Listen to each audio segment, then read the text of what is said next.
Is audio clear? Is audio okay for students?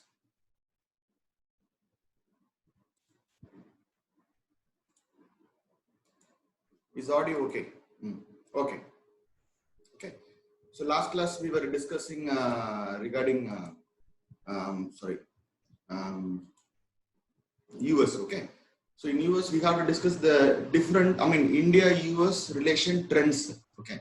Just facts only. So in which year, how our relationship was there with the US. So before Cold War, after Cold War, now how it is there. That we have to discuss. Okay. So brief discussion. Okay. See. One minute. Okay. See, actually, the relationship between India and US was not good before the Cold War. During the Cold War period. Okay, that means before 1990. The relationship between India and US was not that much good. Okay. Why means because you see, because US wanted India in early 1950s during the starting of the Cold War.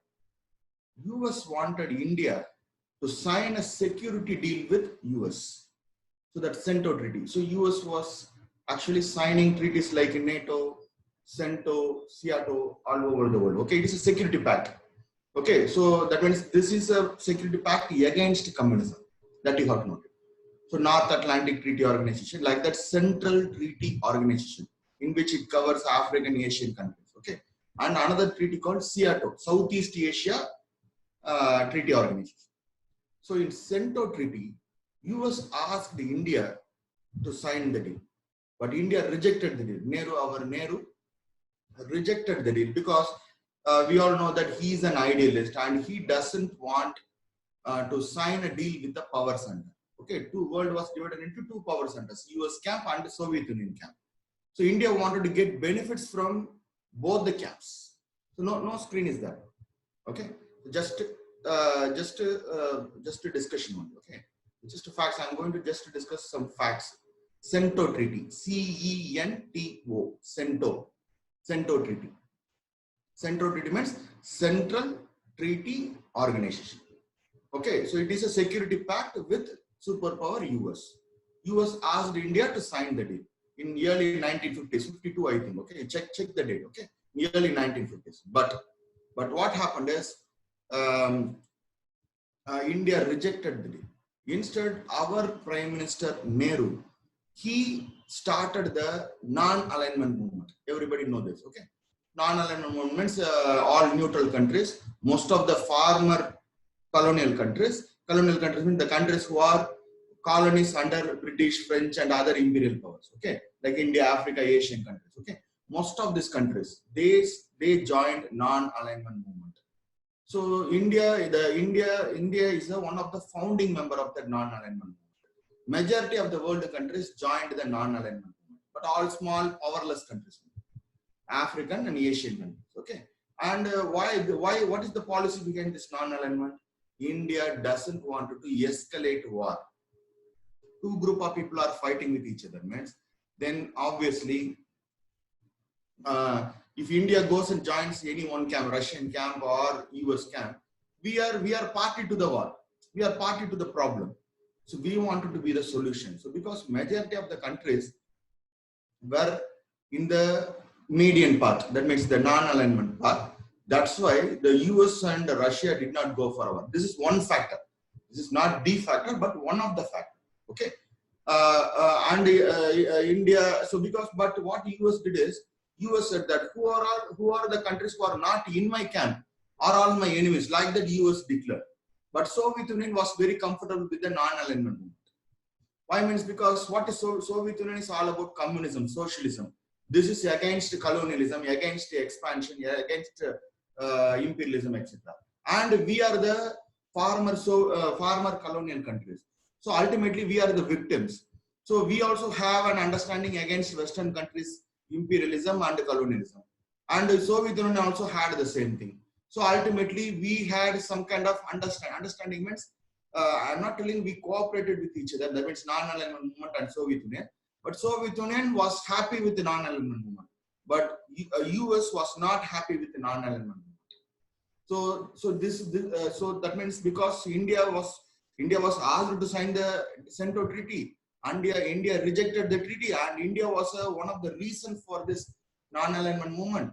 The US was not happy with India. Okay, so this you have to know, one. And then two, after the 1947-48, the Indo-Pak war, immediately after the partition, a war was there between India and Pakistan. After that war, US wanted to mediate to solve the problem between India and Pakistan with respect to Kashmir issue. So in Kashmir issue, US wanted to mediate, but India clearly said that we don't want any third country's mediation. India rejected the US offer to mediate the Kashmir issue, to solve the Kashmir issue between India and Pakistan. So this you have to note it. Again, India rejected it. And later what happened is, when in 1949, when communist people took over the entire China, against US pressure and against US recommendation and advice, India was the first country to recognize communist China. So Nehru said that, and Nehru also accepted the one China policy that you have to know. So in 1954, we signed a Panchshir Treaty with China after that. So, so India was the first country to recognize communist China outside communist regime. That you have to know. Okay. So against US was asking India, don't recognize China, don't recognize, because if a country wanted to become a sovereign country, means the neighboring country have to recognize it. So India quickly recognized China again. But what happened is, in 1958, US President Eisenhower, his name is Eisenhower, nothing important, okay, he came to India. The first US president to visit India was President Eisenhower. So he's coming in 1958, and in 1959, Dalai Lama is coming to India. So Tibetan leader Dalai Lama is coming to India, and he was given asylum in Indian territory. And in 1962, China invades India, and US coming to our rescue. So you have to connect all the dots. So first 1 year before itself, President Eisenhower came to India and gave their support to Tibet and encouraged India to support the Tibetan leader. This might have been happened. Okay, it's not open. This is the understanding. And immediately in that particular region, US, that means the Dalai Lama, the Tibetan leader, rebel leader, he came to India, and India is giving him asylum. And immediately China attacks India. And in 1962, US came to our rescue. United States came to our rescue. And and you have to note that it was China already occupied the entire Arunachal Pradesh region. Because of US pressure, they withdrawn from Arunachal Pradesh.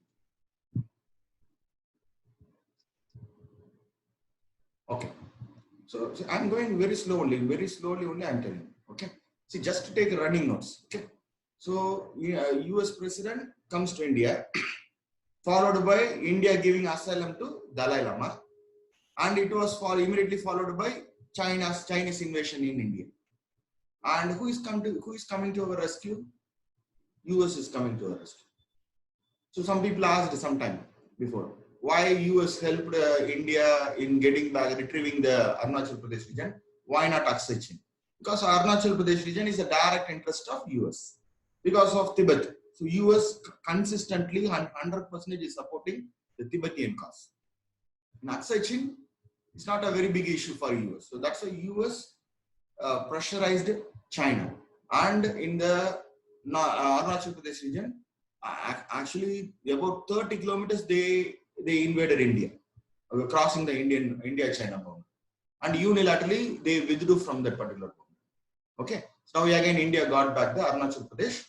That is because of US. That you have to know.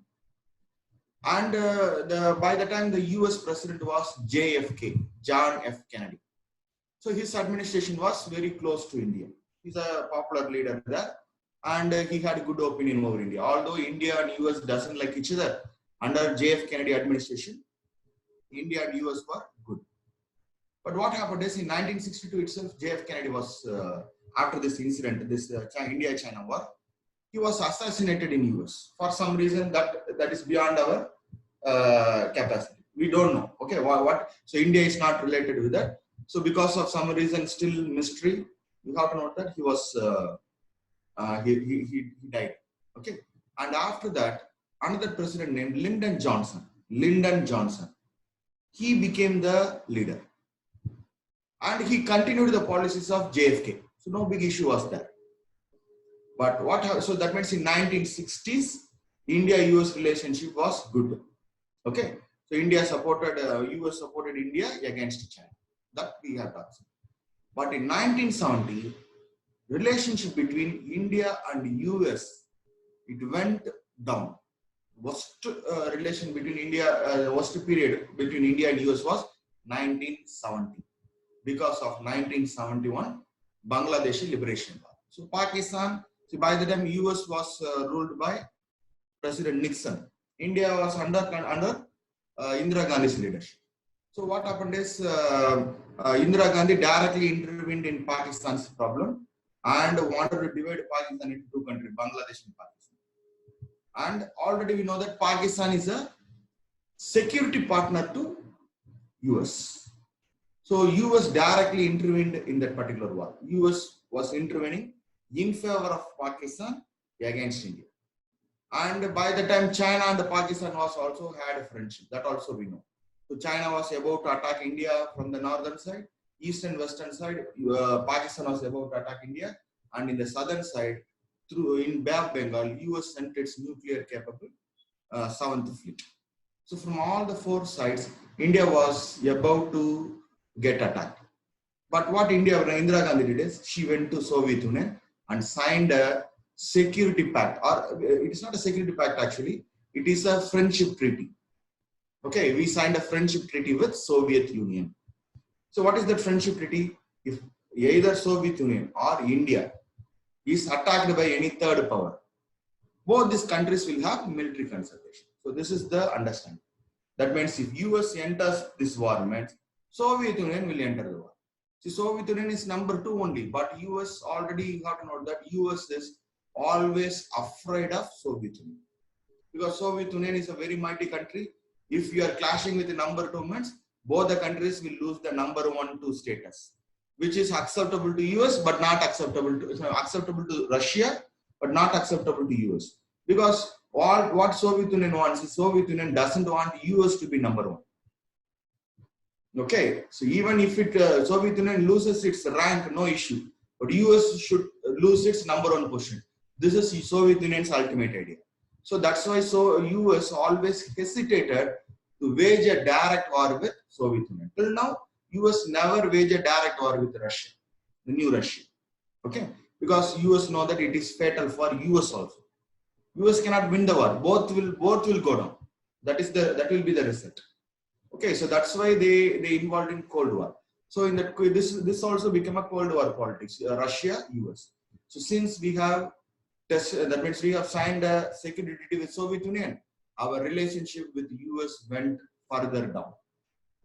And adding fuel to that, we won the 1971 war and we liberated Pakistan. I mean Bangladesh from Pakistan.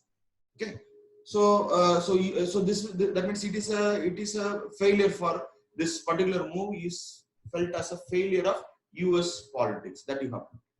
And immediately within 2 years, 3 years, in 1974, India tested nuclear weapon. India tested nuclear weapon.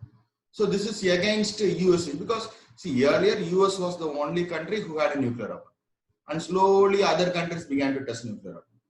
And by 1970, only 5 countries, except 5 countries, other countries should not test nuclear weapons. So that was the deal, the NPT deal. But India, 1974, India, by not signing NPT treaty, India tested nuclear weapon. Voice is breaking. See, his voice is good. Other students, voice is okay? Okay, thank you. So for US, okay, thank you, okay. Quality is less only, voice quality. It's actually, one more.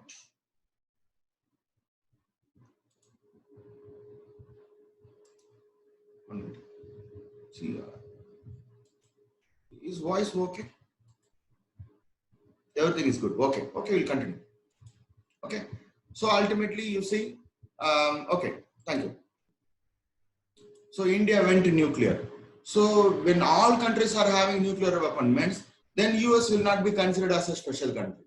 See, everybody are having very good big military minds. No one will be afraid of US.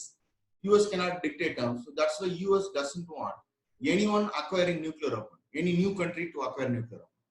So immediately to put pressure only in 1975, US on the initiation of US only, they started the NSG. So last class we discussed it, nuclear supply group. And in the nuclear supply group, they put a restriction such that they will not have trade with countries like India who is having nuclear.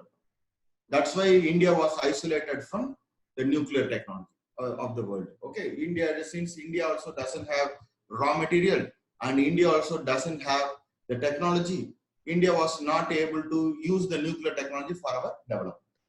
So this was the worst period between India and US, the Nixon's period. 1971 war, and after that 1971 Indo-Soviet Union Friendship Treaty, and then 1974 nuclear test, and 1975 energy formation. So these developments made India and US go against each other. And after that also India maintained that India was a non-alignment country. Although India signed a security deal with Soviet Union. And note that India said that non-alignment means it is not that we should not sign a deal with the Western country or any power center.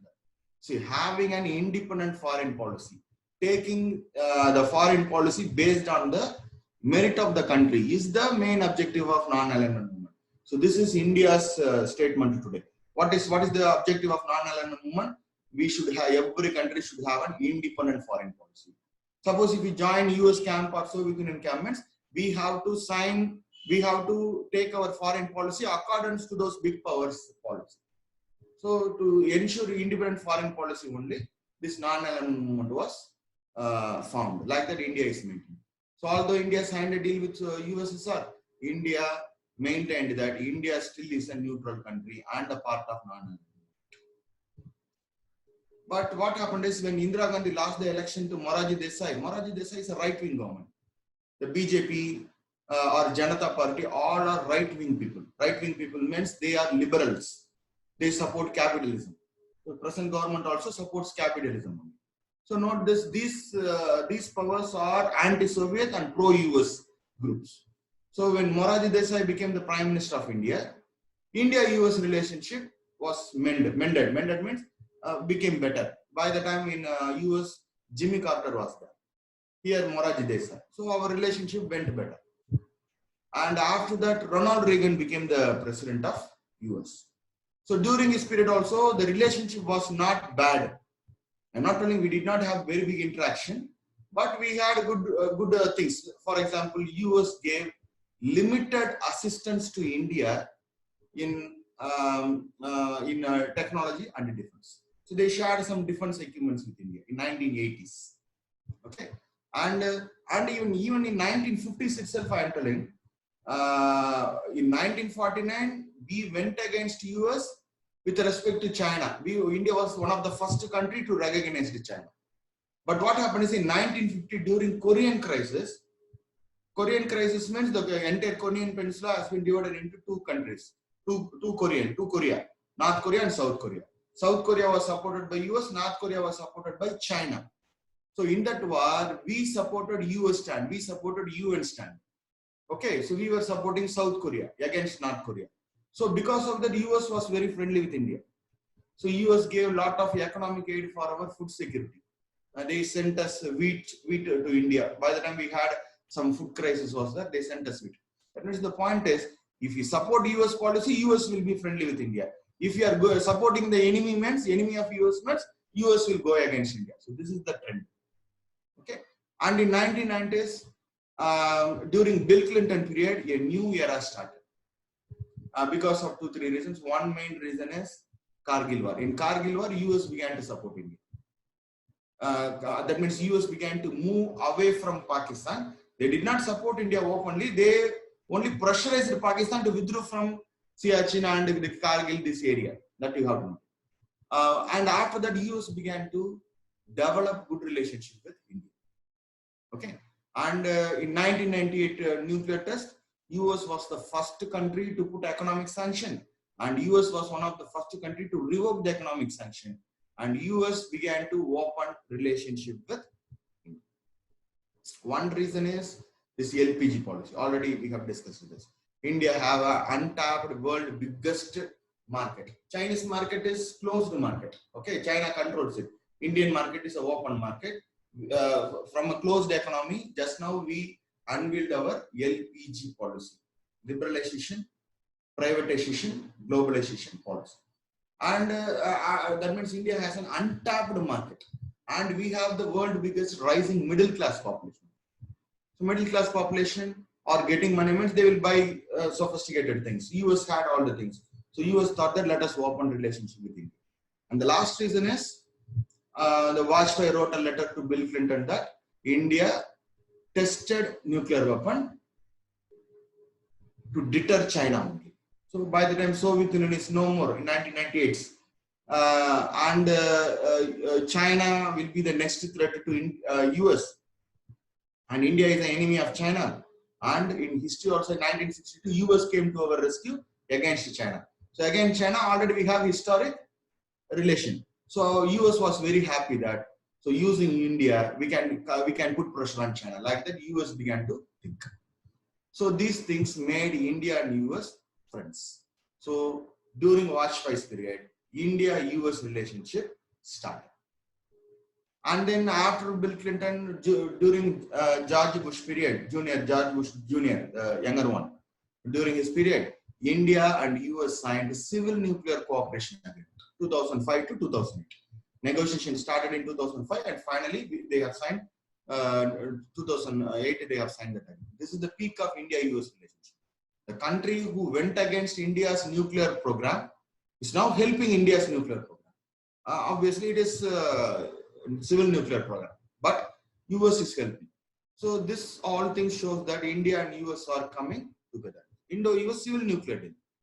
So yesterday's class we discussed 1 to 3 deal. 1 to 3 Indo-US civil nuclear deal, 2005 to 2008. So these things make India and US close allies. Okay. And after that, President Obama was there. President Obama visited India in 2005 and also in 2010 and 2015. And India and US became strategic partners. Strategic partners means long-term common understanding in vital areas. Particularly with respect to Indo-Pacific region, we have a joint understanding. When President Obama was in India, we unveiled a vision, joint vision for Indo-Pacific region. Indo means Indian Ocean, Pacific means South China Sea. In these two areas, we don't like China dominating. Okay, both US and India. Okay, so we have signed that agreement with US.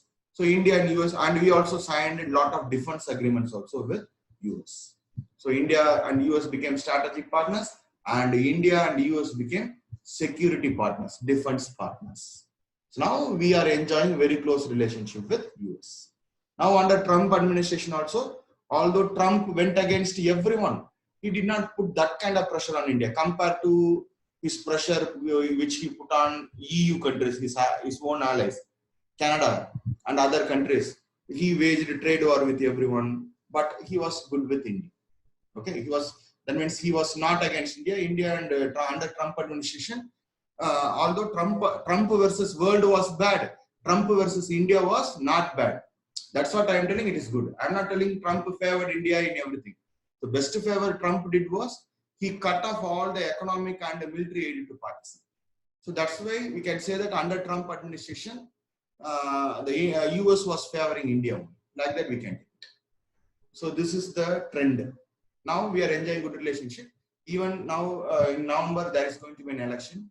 Whether Trump is going to be re-elected, Trump is friendly with India. One. Even if Trump is defeated, the other guy, Joe Biden is coming. Joe Biden also in the election campaign openly said that if he becomes the president of US, having a relationship with India will be his top priority. because US cannot neglect India now, at least now, today. Why? I mean, because US definitely needs India and desperately need India. Because China is now rising. So against China, US need India. So India and US now enjoy very good relationship, and we are the beneficiaries of US. And that means from US we are benefiting more. Okay. And one more thing we have to discuss regarding US is India-US trade relation. See, India exports, imports 22 to $23 billion worth of goods from US. 22 to $23 billion worth of goods from US. The top items we are importing, that means importing from US is imports entering. US is exporting to India, India is importing from US. The total amount is $22 billion, $23 billion approximately. Okay, you check the latest value. So the top items are aircraft, civilian aircraft, and then medical equipments, and then computer hardware, softwares, and then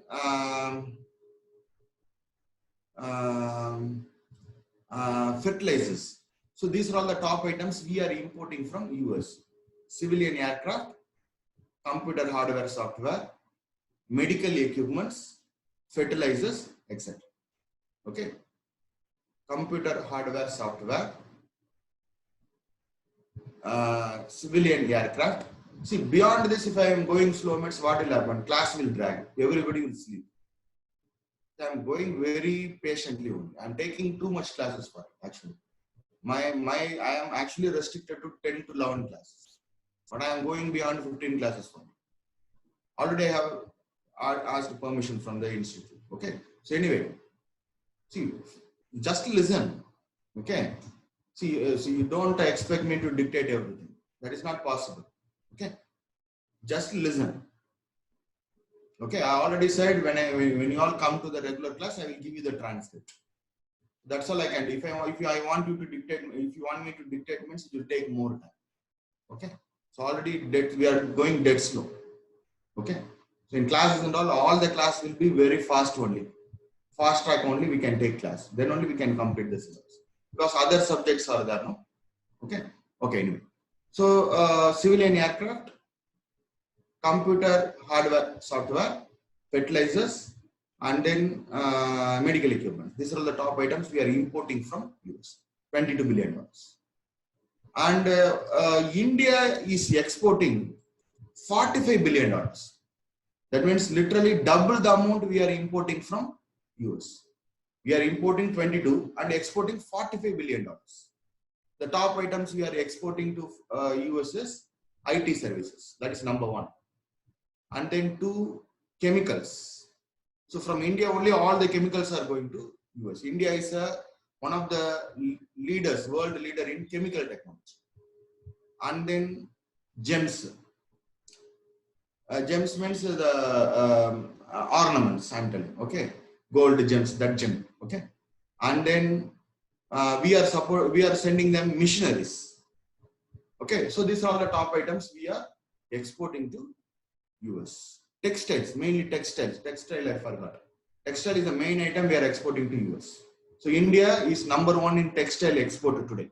One of the leaders of exporting textile. Okay, knitwear, dresses.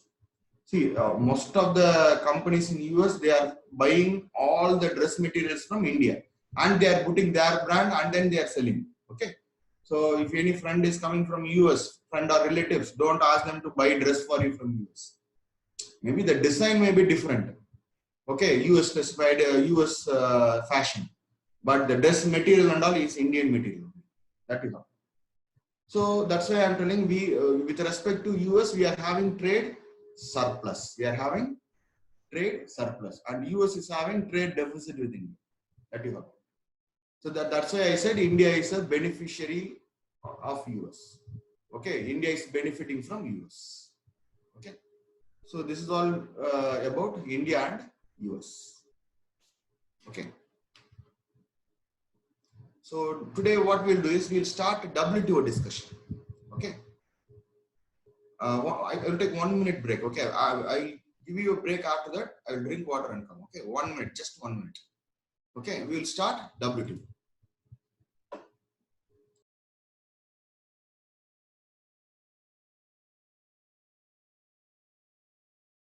Reporting less, so trade surplus. We are having trade surplus with US. Okay. Next topic, we will enter into W2 discussion. Very tough topic. Okay. Actually, with respect to WTO, questions will come from in GS2 under bilateral relation, and also question also will come in GS3 under economy also. GS3 only you have economics. Under economics also question will come. So I will also deal WTO in my own way. Okay. How if question asked from bilateral means how you have to answer. What are the things you should know? So those things I will discuss. Okay.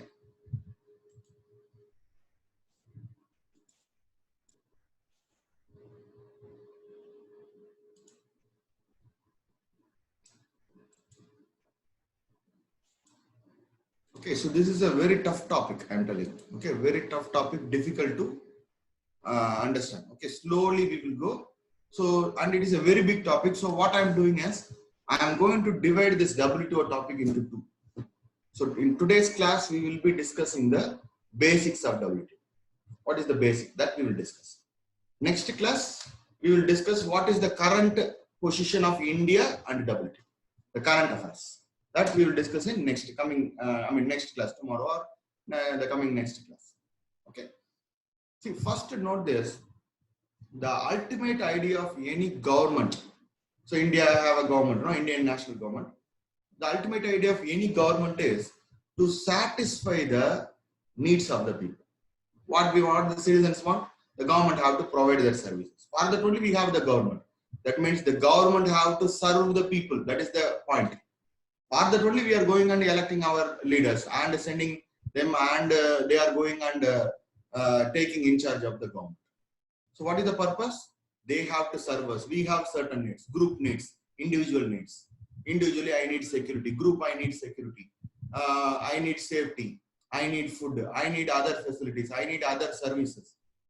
It is the duty of the government to provide all these services to the people. Or in economic point of view, if you wanted to think, means suppose I need something, means I need food. It is the duty of the government to provide that. So I am not asking the government to provide it for free, but it should be available in the market. Suppose food grains are not available in the stores, market, means it is the failure of the government. Government have to see, for this purpose only government is there. Okay. So I am not asking the government for freebie, but government have to ensure that if I need something, if the people need something, means it should be available in the market. Okay. So this is number one duty of the government. The needs of the people has to be satisfied. Okay. And number two, it is not only that the goods should be available in the market. And see, now I want a one word answer. The goods should be available in the market at what price? You tell me.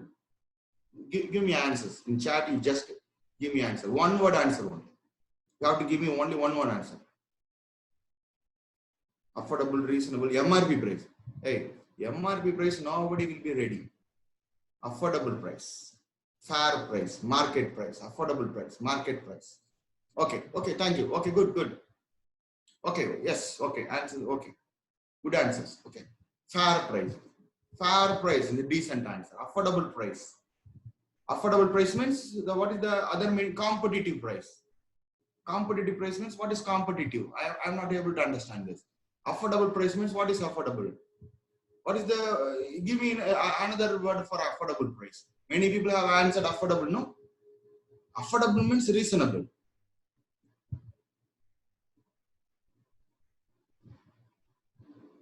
No. What is the within purchasing power means? What is the meaning of that? Cheaper price. Am I right?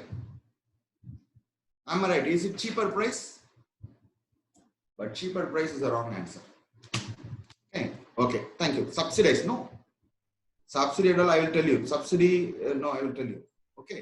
See what this is okay. Okay, answers are enough. Okay, I got the answers. Everybody are giving the same answers. Okay, good. See, the price should not be cheap.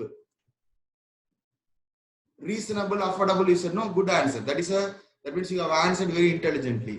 So some people will say that all the products should be available at a cheaper price, so that everybody can buy it.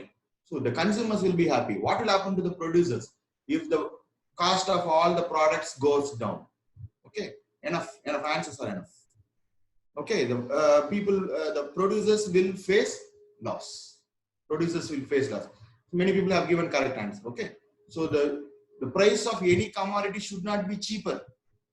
At the same time, the price of any commodity should not be higher also. Somebody wrote MRP. No, MRP price is the maximum price. No, nobody like MRP price. Everybody want a discounted price. Okay, so the price should be satisfying both the customers and the producers. Okay, reasonable price means reasonable in whose point of view? That question many people have not answered. Reasonable price means which is affordable to the consumers and profitable to the producers. That we call it as a reasonable price. As a consumer, if I am telling reasonable price means you are referring cheaper price. Cheaper price is not good. Cost, if the price of the commodity goes up means consumers will get into trouble. Price of the commodity goes down means the producers will get into trouble. So, like someone said, there should be some kind of equilibrium should be there. Okay, equilibrium should be there. Okay, so that means it should be beneficial to both the parties. The producers should be happy. Consumers also should get that benefits. So, like that, the price should be there. So, what determines the price of a commodity in modern day? What determines the price of the commodity? It is the demand and supply, not just demand. Demand and supply. That is the correct answer. Okay, demand and supply. Okay, one side you have demand, another side you have supply. So if there is more demand, less supply means what will happen to the price? Price will shoot up. If there is less demand, more supply means price will come down. Okay, more supply, less demand. More product is there, no demand is there. The price of the commodity comes down. At the same time, less demand, more demand is there, no supply is there, price will shoot up. So it is the duty of the government to see to that the demand and supply are in more or less, they are in equilibrium. The demand and the supply should be more or less equal, or the supply can be little more than the demand. Then only we can have stable supply. Okay, so it is the duty of the government to do this. Okay, okay, and you have to note that there is one particular occupation in India. All over the world itself, I am telling. If they work very, very hard, means they will be beaten in the back. That means they will face loss. If they work hard, means they will face loss. Which community is that? Farmers. Yes, farmers. Agriculture farmers. See, if you are a salesman, if you are working very hard, means MPC. What is MPC? Okay, so farmers. Altogether farmers. Farmers only will face loss. If they work very hard, means the price of that means the supply will increase. Demand will be stable. Obviously, what will happen? Price will come down. If they double the product, means they will face double the loss. This is agriculture. Monetary policy committee. Where this comes, I don't know. Okay. Okay. Anyway, it is farmer, agriculture. The people who are involved in agriculture, if they work very hard, they will face loss. You take any other option, any other occupation, any other job. If you work hard, then definitely will get benefit from it. Benefit is 100% initial. But farmers are not the case. So just imagine, India, for example, India needs 100 units of grains. So India have more than 100 crore population. Our total requirement is 100 units of grains. So otherwise our people will go hungry. Okay, we need 100 units of grains. Okay, suppose in one particular year, every year we need 100 units. So one particular year, our farmers are working very hard and they are doubling the supply. Instead of 100 units, 200 units are there. Means price will be slashed and farmers will face loss. Already farmers mostly they will do agriculture based on getting loans only. They can't able to repay back the loans. Most of them are getting loans from private money lender. That was the problem. Institutional money lending means government can waive it, but from private money lenders, farmers are getting money, lending money, and they have to pay high interest rate. On the day of the harvest itself, they have to settle the money. Like that, only situation will be there. So farmers will face loss. So what will happen is, this is not going to just affect the farmers in that particular year. Next year, the government will get into trouble. Why? Means because every year government needs 100 units. Otherwise, the needs of the people will not be satisfied. Next year, what these farmers will think is, last year we worked very hard. Even we doubled the output. But what happened? Our profit, no, we did not even get profit, but we got loss only. So next year, what the farmers will do is, farmers will not interestingly will involve in farming, and they will go and do some other labor job. They will come to city, they will do some urban based jobs. So what will happen is, next year the required 50 units will not be 100 units will not be made. For example, the next year the total production will be only 50 units because farmers were discouraged. They were not happy last year because even they put their effort, they are facing loss. So that's why only 50 units were there. That means 50% of the population are going to get into trouble. They will go into hunger. People are hungry means they will revolt against the government. It is danger for the government. So government have to ensure remaining 50 units. Then only the 100 units will be met. So what are all the options available to the government to, that means only 50 units is there today because our farmers have produced only 50 units this year. So two options are available for the government. Option 1, option 2. Option 1 is, if you don't have that thing, means, see, you are not able to produce, then how you will store storage? See, if you want storage means you have to produce in excess. What I'm telling is, our requirement is 100, our total production is only 50. So store the surplus. Where surplus comes? Okay, so that year only 50 units only they have produced. Our requirement is 100. The problem is supply have not up to the mark. So no surplus will be there. Previous year will be previous year only. Okay, so yes, see, if you are taking in a row of year means we can do like that. See, in that particular year, I am telling, in the particular year, only 50 units was there. Okay. Hey, don't go in advance. Okay, Supriyo. Okay, so just wait. Let me explain. So what India will do is, India immediately to get the 50% of our grains, India's option is import it. India will import it from international market. For example, India every year need 100 units of wheat. This year our farmers have produced only 50 units. So for remaining 50 units, what India will do is, India will import it from Canada. So Canada is a country who will, Canada, CANADA, okay. So Canada is a country who is having excess amount of wheat and they will supply us wheat. So for 50 units, our farmers will produce 50 units, Canadian farmers produce total 100 units. The demand problem is over, so our government will be happy. So, but the next year also government cannot depend upon Canada to supply the 50 units. Why? Means because Canada will say that last year we had, this year we don't have excess, we won't supply. Like that Canada may say. Because Canada is not mandated to supply food grains, regular food grains to India. If they have excess means they will sell. If they don't have excess means what they will do? So we can't depend upon imports. We can't depend upon international market, that too for satisfying our food requirements. Okay, that you have to note it. That means food is a very #1 important thing for the people. Without food, people will die. So for food and all, we should not be at the mercy of any foreign country. Next year, purposely what Canada will do is, Canada will not supply. Even though they have, Canada may not supply. and Canada will demand high price for it. If there is more demand, means what will happen? Price will go up, no? So Canada, instead of selling it for 10 rupees, Canada will be willing to sell it for 20 rupees. So that's why we should not depend upon imports or foreign countries to satisfy our food requirements. It is a temporary option. So today we don't have it. Today, to solve temporarily, we have to go for imports. Okay. So permanent solution is we have to produce ourselves. So we have to help our farmers. Okay, and ensure that our farmers will not get any loss.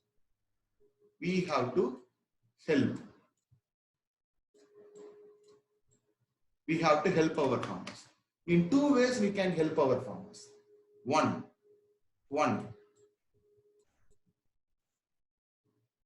Yes, policy technology. Yes, good. See, I'll tell you. See, number one is subsidy.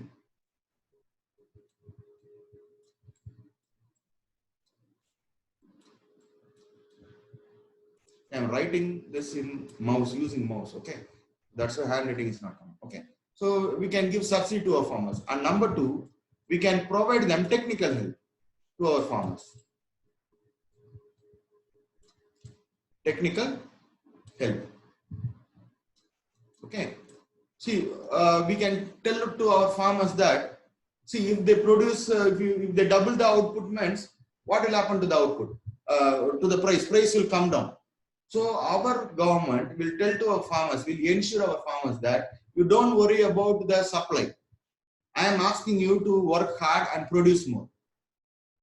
Irrespective of the total demand and supply, I will pay you a fixed amount. That only what we call it as MSP price. MSP. Okay, MSP. Okay, MSP means minimum support price. Actually, in the name only it is minimum. That is the maximum price paid to the farmers compared to the market price on the day of selling that particular. So on the day of the harvest, immediately on the day itself, most of the farmers will sell it. Because every farmer, all the farmers in India are harvesting during the same period. Sudden influx of that particular grains will be there into the market. So sudden more supply will be there. Price will come down. Farmers will face loss.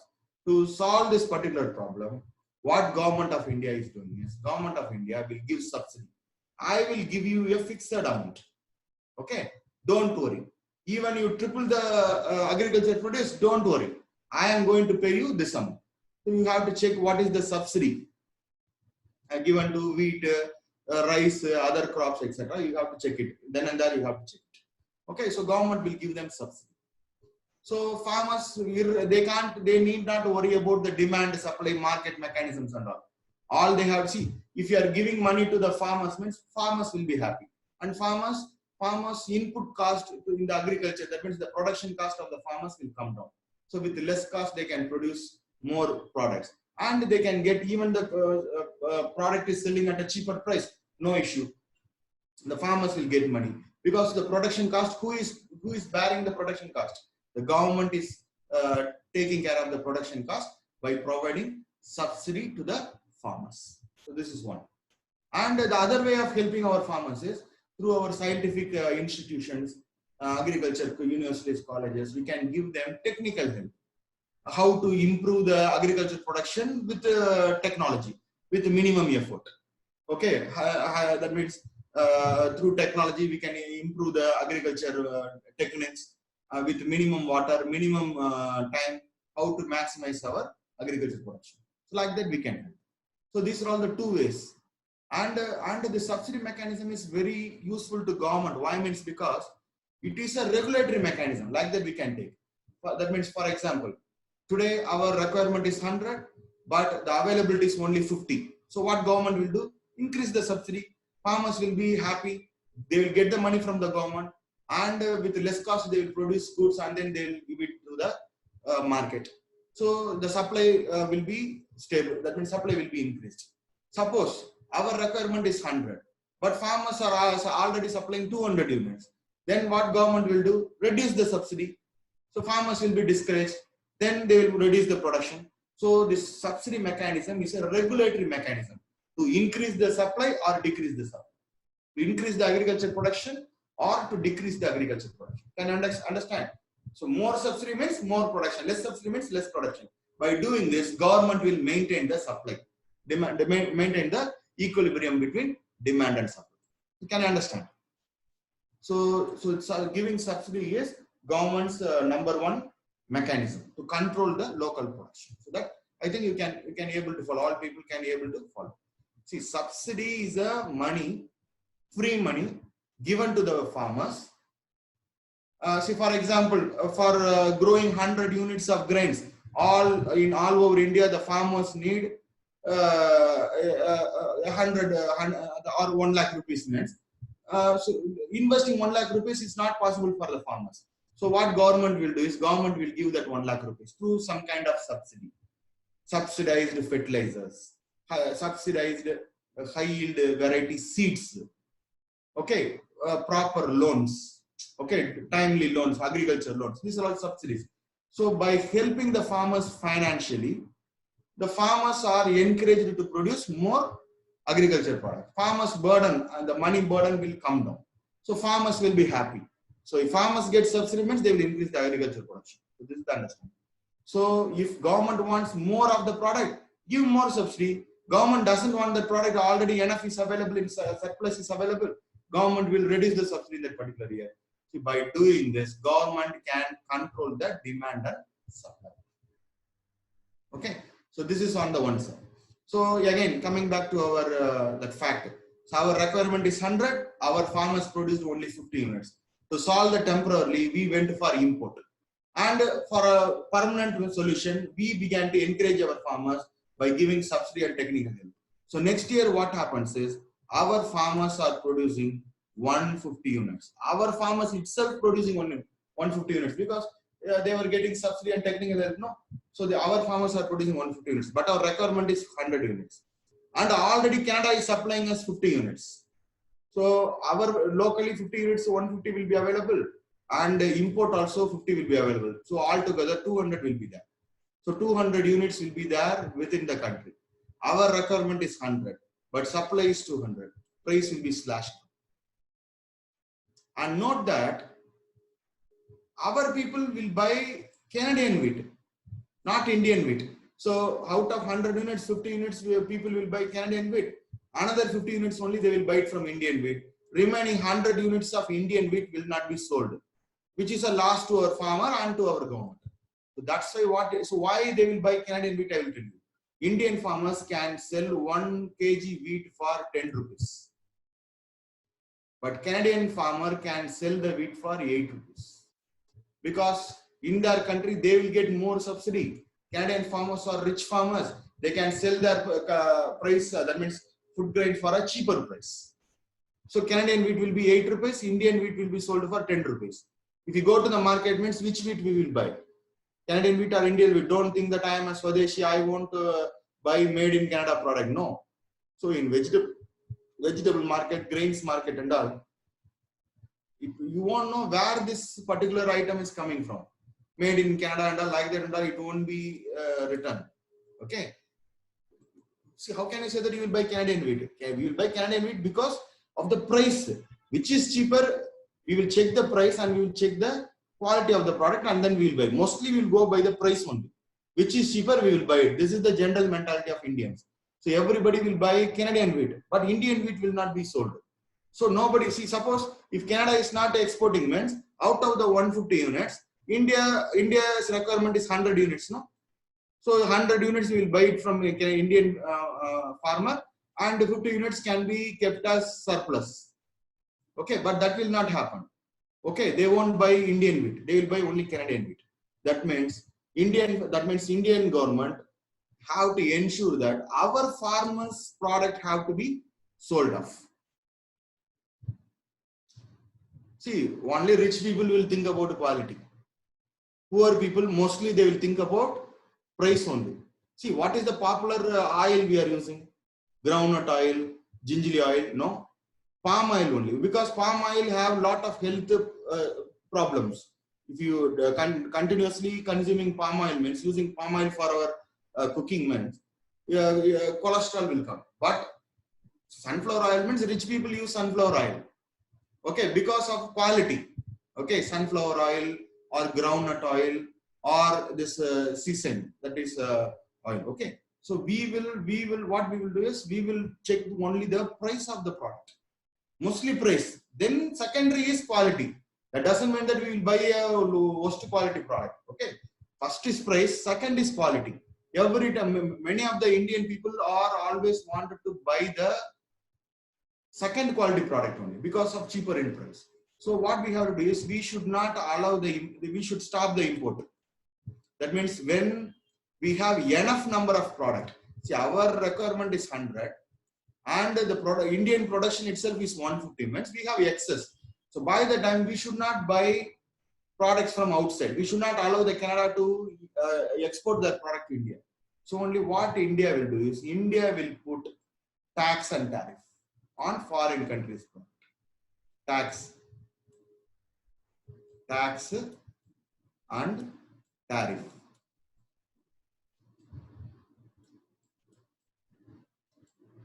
Tax and tariff will foreign countries.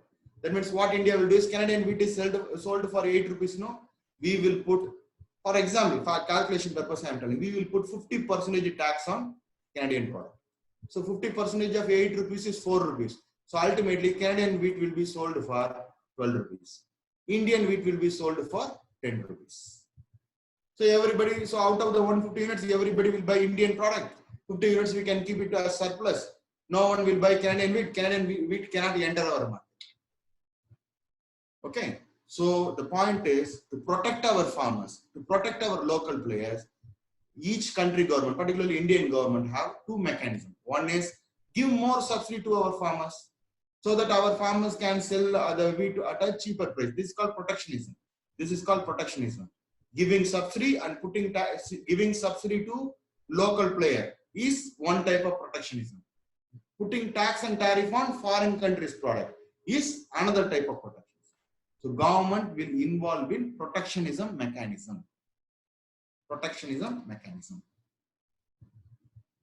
We can see. We can't restrict Canadian product entering our country. We can restrict the Canadian product by putting extra tax on Canadian product and making the Canadian product to be sold at a higher price than an Indian price. By doing this, no Canadian product will be sold in India. So Canada will not supply anything to India. Can you understand? To protect indigenous players, we reduce the quality of production product. Quality. No, why we are going for quality? Wrong understanding. To protect indigenous players, may reduce the quality of products sometimes. No. So you ask this at the end of the class. Okay. So delayed payment and all not possible. If you buy product means you have to give it. No. Okay. So the thing is, two mechanisms are available to the government to control the import. Tax and tariff mechanism is that. To control the local production, we have subsidy. Okay. So if you give too much subsidy to our farmers, means our farmers, instead of selling it for 8 rupees, 10 rupees, will be sold for 6 rupees.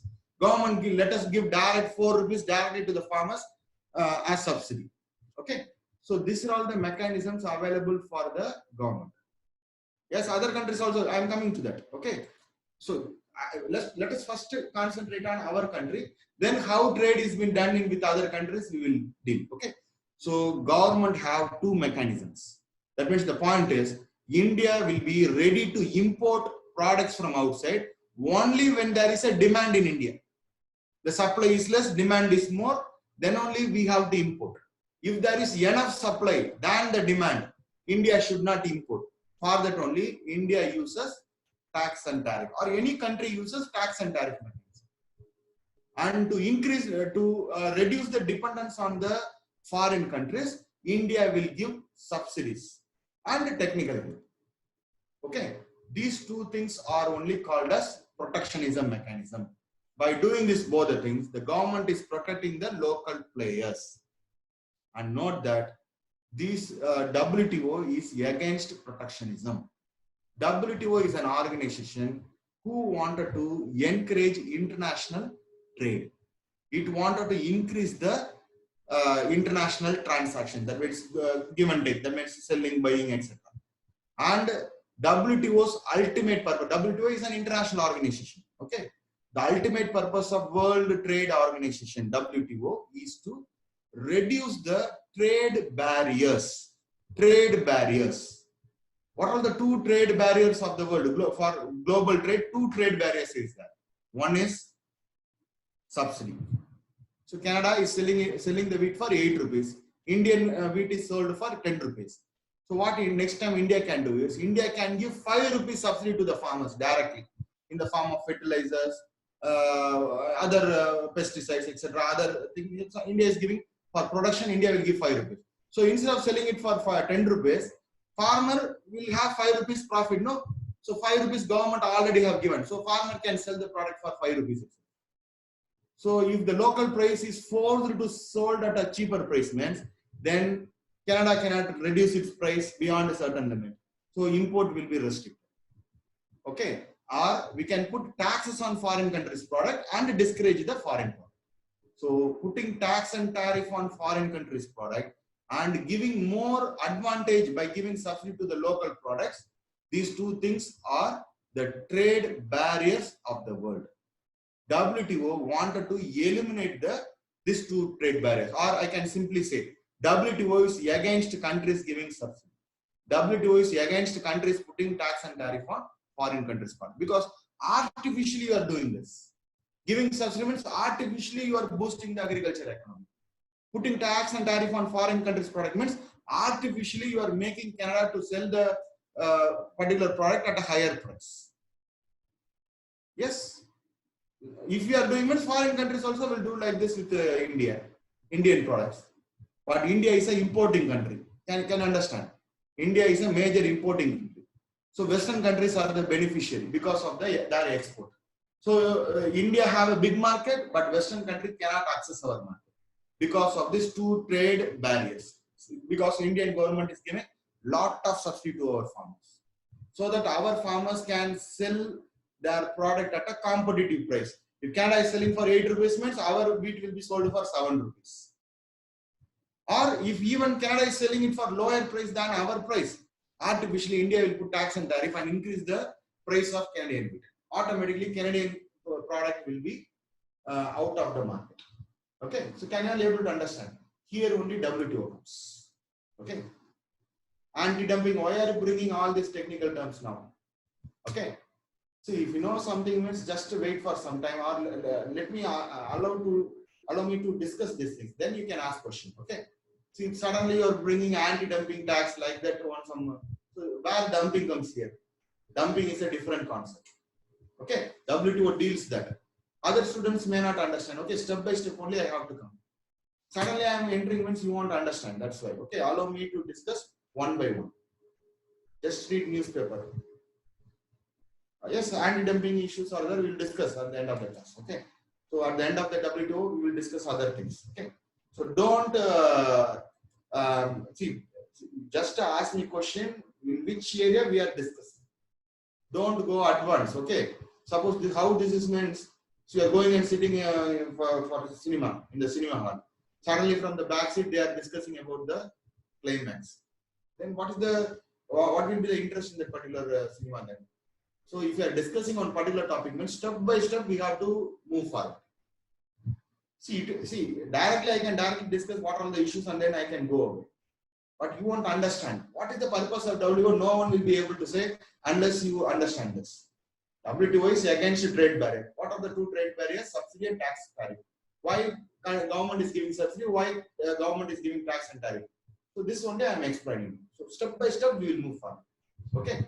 See, the thing is, a lot of students are here. Some people will be well informed. Some people are beginners. Some people may not be able to understand what I am speaking now also. Like that, many people will be there. Okay, it will be difficult for me to accommodate all the people's interest in the same time. So if I want to teach to all the three group of people, my only way is to start from basics and then move from lower level to higher level. Okay. So anyway, I think now you understand. So WTO doesn't like tax and tariff, WTO doesn't like subsidies. Okay, so WTO is an international organization, which is a globalization based organization which promotes international trade. It wanted to reduce the trade deficit. Okay, and trade barriers. What are the two trade barriers? Tax and tariff, and giving subsidy. Technical help is different. Okay, so that won't come. Subsidy and tax and tariff, WTO is against it. So WTO says don't give subsidy, and WTO says don't put tax and tariff on foreign countries. So this is what WTO says. Okay, so we'll take a 5 minutes break and then we'll continue. Okay.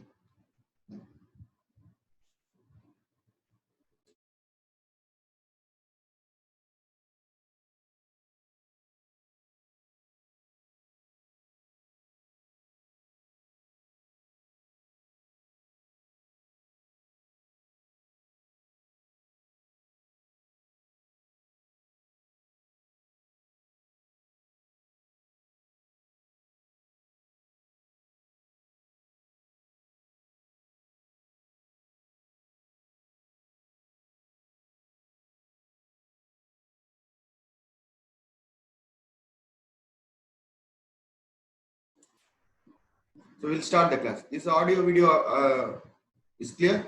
PPT visible, voice audible? Students? No. Okay. Okay. Okay.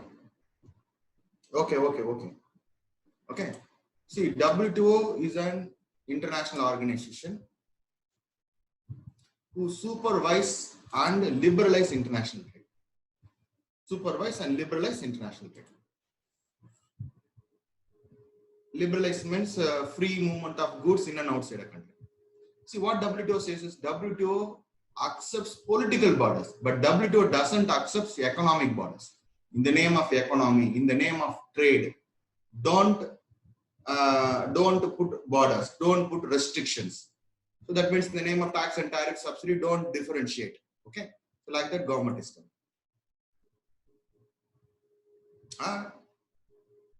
12:30 doubt session always I am giving. No? Daily I am more than half an hour, 45 minutes I am discussing doubts.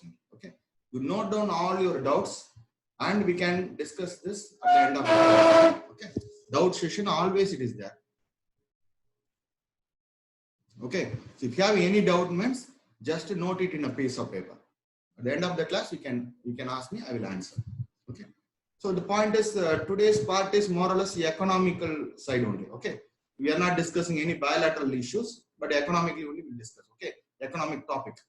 Okay, anyway, and WTO accepts political borders but doesn't accept economic border. WTO wanted to reduce the trade tariff and trade barriers that we got. It was established in 1995 Jan 1. See, after Second World War, in order to promote world trade, world countries started one forum called GATT, G-A-T-T, General Agreement on Trade and Tariff. General Agreement on Trade and Tariff. See, what is tax tariff? Both are same only. But tax is a amount put by the government on the people to run the particular government. Government need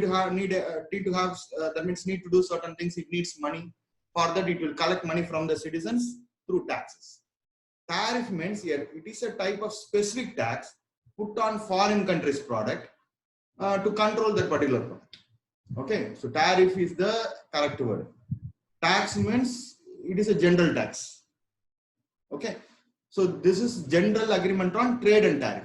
So GATT is a forum. Periodically, international meeting was conducted. How to improve the international trade. So that is the objective of GATT. In the Uruguay round of negotiation, in GATT in Uruguay, there was a meeting was there. In 1886-94, WTO finally came. So WTO now replaces GATT. Yeah, both are same only. GATT was just a forum, a club. WTO became an institution. WTO now have become an institution. Note that 164 parties are there. So earlier that means the slide was showing 162. Actually, it is 164 parties are there today. And Roberto Azevedo, the Director General. Director General is there. GATT means General Agreement on Trade and Tariff. A forum to negotiate how to improve world trade. Because World War was there, no? So if people are having trade with each other, war will not be possible. War will not be there. That is the understanding. So through trade interaction, we can reduce the tensions between the country. So that is the ultimate purpose. That's why world countries promoted GATT. Through GATT, they promoted world trade. And out of the Uruguay round of GATT, Uruguay round of negotiation, after 86 to 94, WTO was finally born. WTO was born. Second World War. After Second World War. See, Second World War was fought because these countries did not have trade interaction. The idea is two countries are having trade interaction, means no possibility is there for going forward. That is the understanding. Based on that only this GATT was formed. Now GATT is replaced by WTO. So now WTO since 1995, WTO is there. This is the 20, that means more than 25 years has been gone. USA, EU neglected UN trade cooperation. No, see, no. WTO is going to benefit everyone. See, let us discuss what WTO is doing, what WTO is not doing, what WTO is unable to do, that we will discuss. Then only you will understand the purpose of WTO. Today, WTO and US are against each other because US president itself has imposed protectionism. Okay, we'll discuss that one by one. We'll discuss. Don't worry. Okay, one by one we'll discuss. Okay, you can discuss everything at the end of the class. Okay, let me move forward. He resigned. I say previous month he resigned, sir. Who resigned? No leader. I'm not able to understand. See, that means Robert Azevedo, because WTO is not working. Maybe. Okay, let's see. See, in Uruguay, a GATT meeting was there. After the Uruguay GATT meeting, WTO was formed. That's all. That is called Uruguay round negotiation. In Uruguay country, there was a meeting was there, GATT forum meeting. In that meeting, WTO was finally formed. Okay, so let me move forward. If you have any doubt, means you just note it. Okay, don't interfere. Okay, don't interfere because of US pressure. Not that means it's not working. Okay, maybe WTO is not working today properly. That's the reason. We'll discuss that everything. Okay. So WTO, these are all WTO's functions. Okay, so it acts as a forum for trade negotiation. WTO acts as a forum for trade negotiation. All simple things only. Nothing more to explain. Okay, and then two, it administers trade agreements. So under WTO, two people can go and sign some kind of trade deals. It will be the third party. It will admin. It will supervise it. And if two parties who are parties to the WTO are having any trade disputes, means they can go and file case in WTO. So WTO handles trade dispute. WTO court is there. We'll discuss that later. And WTO will handle that cases. Whether they are breaching, there is a breach in that particular contract, trade issues, or that they will. And WTO will monitor national trade policies. Whether the particular country is putting too much tariff or country is giving too much subsidy, WTO will closely watch everything. The import-export policy of every country. And if any country needs assistance, means it will provide us expertise, advice, technical assistance and training. How to handle trade, how to maintain the economy. WTO will help these countries. So WTO is an intergovernment. That means all governments, 164 countries are there. These countries, they have joined it. And these are all the functions of WTO. It acts as a forum. It administers trade agreement. It handles trade disputes. It monitors national trade policies. And it also gives technical assistance and training to the needy countries. If any country needs expert advice, WTO will help them. So these are all the functions of WTO. Then principles of WTO. So this is important. We have to, you have to understand. So all WTO agreements are signed based on these 5 principles. So based on these 5 principles only, WTO will work. First is called non-discrimination. Very, very important. Non-discrimination. WTO works based on non-discrimination principle. In non-discrimination principle, two things we have to discuss. One is called MFN. What is MFN? We should know. What WTO says about MFN? We should know. Second one is called national treatment. National NI. Don't write NI. I'm not able to write. National. National. NAT. National. Sorry, not I. National treatment. TNT. Treatment. Okay. National treatment. Okay. So these two things we have to know. So one is MFN. MFN means most favored nation. Most favored nation. Okay. See what WTO says about most favored nation. Most favored nation is a status given by a country to another country. If any country is having MFN status, means that particular country will get tax benefit from the country. See, for example, see, I'm telling before the arrival of WTO. By the time WTO was not there, by the time the MFN was a concept. Most favored nation. Favor means, most favored nation. Most favored nation. Most favored nation. Favored. Most favored nation. MO, not must. MO, most. MO.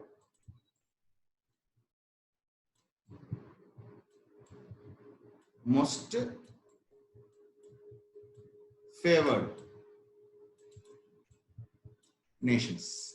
That is called MFN. See, what is this MFN? See, WTO, before the arrival of WTO itself, this MFN idea was there. See, for example, just for example, you let us take one example. See, India needs onion. India, in Indian cooking, whether it is North India, South India, wherever in India, without onion, no Indians cannot cook. Onion is a most important ingredient in our cooking. Okay, so we need onion. So, but we don't have enough onion. Bhutan is ready to supply us onion, and Pakistan is also ready to supply us onion. So, just for example, let us take. And Bhutan onion is sold for 10 rupees, but Pakistan onion is sold for 8 rupees. So we don't have onion, so we are importing onion. Two countries are supplying onion to India. One is Bhutan, but Bhutan's onion is priced 10 rupees. Pakistan onion is sold at 8 rupees. Which onion we will buy? Students, tell me which onion you will prefer to buy. Bhutan onion or Pakistan onion?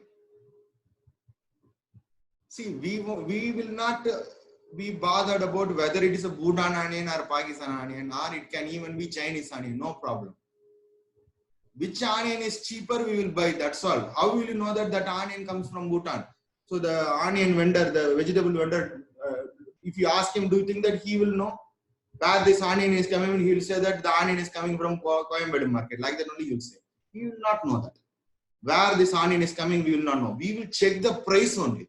All we matter is price, sometimes quality also. Okay, to some extent quality, but mostly price. Price, which is cheaper, we will buy it. So everybody will buy Pakistan's onion only. But government of India know which onion, this onion, where this onion is coming from. So what government of India will do is it will manipulate the price by putting 50% tax on Pakistan's onion. So instead of Pakistan is there, Bhutan is there. Bhutan's onion will be sold for 10 rupees. Pakistan onion will be sold for 8 rupees. We doesn't concern about whether this is coming from Pakistan or Bhutan. We check the price and obviously we will buy the cheaper one. So we will buy only Pakistan's onion. So ultimately what happens is government will not like Pakistan product to be sold in India. When Indian government may want our people to buy from our close friend Bhutan. Bhutan is our closest friend. So that's why India will put 50% tariff on that product. That means plus 4 rupees. That means Pakistan's onion will be sold for 12 rupees. For Bhutan, 0% tax. Or we will put 2% tax. 2% means it's a very meager amount. Some 20-30 paise, that's all. 2% means how much it is coming? 20 paise.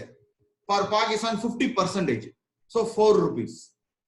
So this is called most favored nation. For our friends, we will put less tariff or no tariff, whatever it is. We will put less tariff to our friendly nations. For other nation, I'm not telling friendly enemy.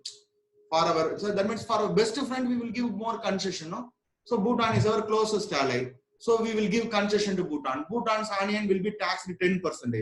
Pakistan onion may be taxed 50% or 60%. By doing this, government will discriminate Pakistan's onion in favor of Bhutan's onion. So we are giving, by giving MF1 status to Bhutan. So for the countries to whom India is giving MF1 status, those countries will get preferential treatment in India. We will put them less taxes and those products will be bought in India easily. That means India will not put taxes. Those products will be cheaper. Pakistan will not get advantage. Or some European country who is supplying onion will not get that advantage. Because Bhutan is our closest ally, we will give that benefit to Bhutan. So this privilege is called MFN, most favored nation. So very simple. See, everybody in the class are my friends, but only to certain people only I will buy them free coffee or lunch. Everybody are my friend. That doesn't mean that I will buy coffee for all the people. 100 people are there in one class, means for 100 people who are in my class, I can't buy coffee daily. But 2-3 friends means I can spend from my pocket. So best friends means special treatment, special concession. That is called MFN, most favored nation. So this was the regular practice before the arrival of WTO. So after all the kind of the WTO was formed and India became a member in WTO, WTO is having a principle called non-discrimination principle. So what WTO says is, if you are giving MF1 status means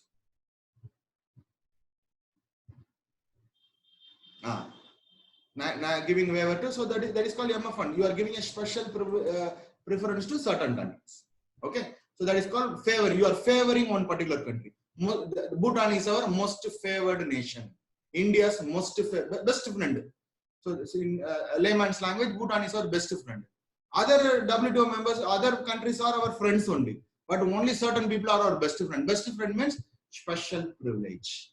So what India did is, India gave special concession to Bhutan. So now after WTO, see, put your question at the end of the class. Okay, you are blocking the class.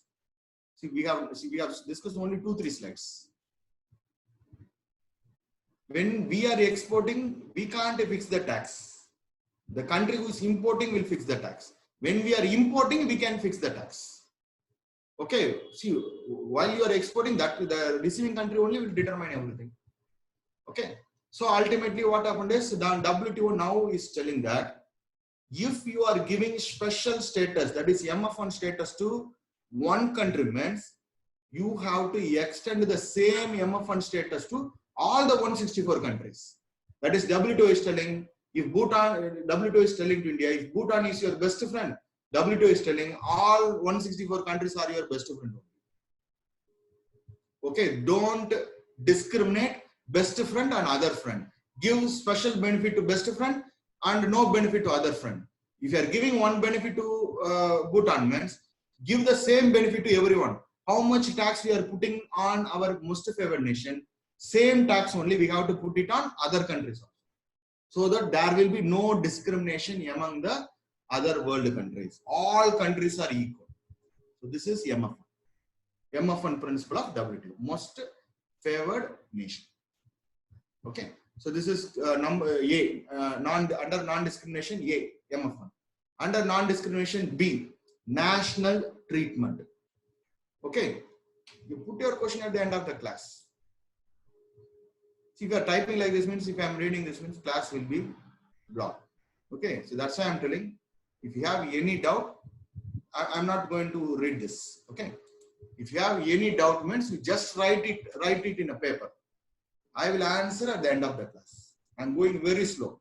I have to take only half the class to complete the first part.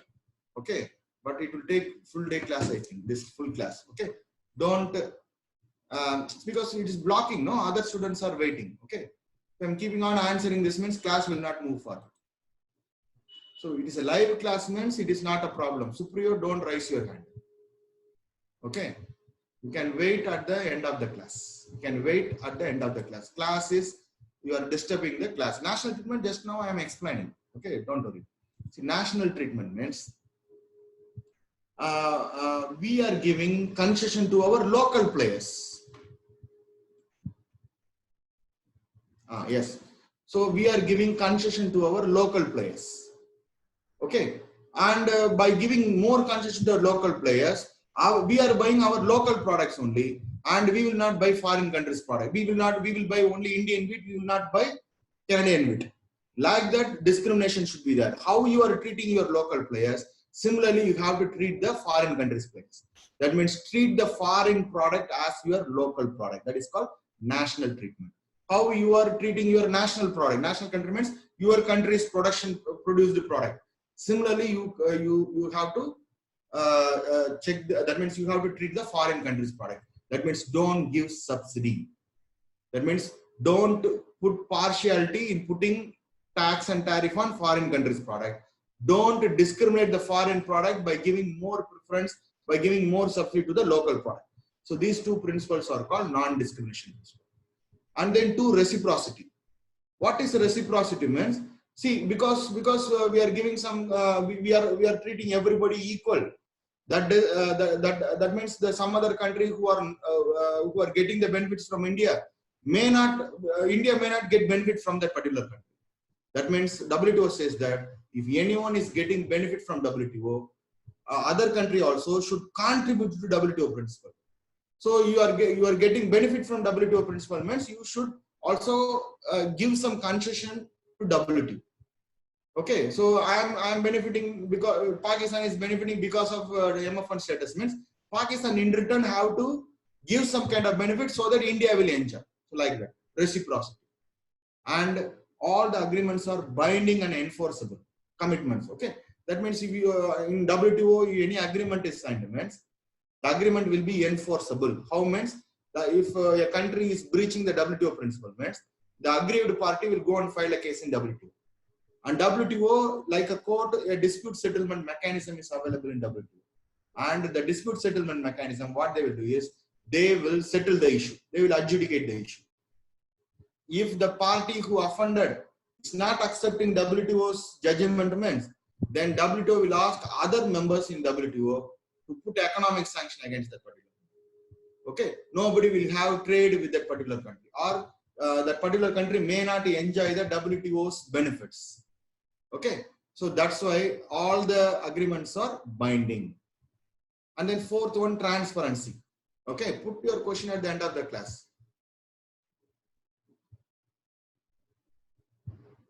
Supriyo, I'm not going to answer this.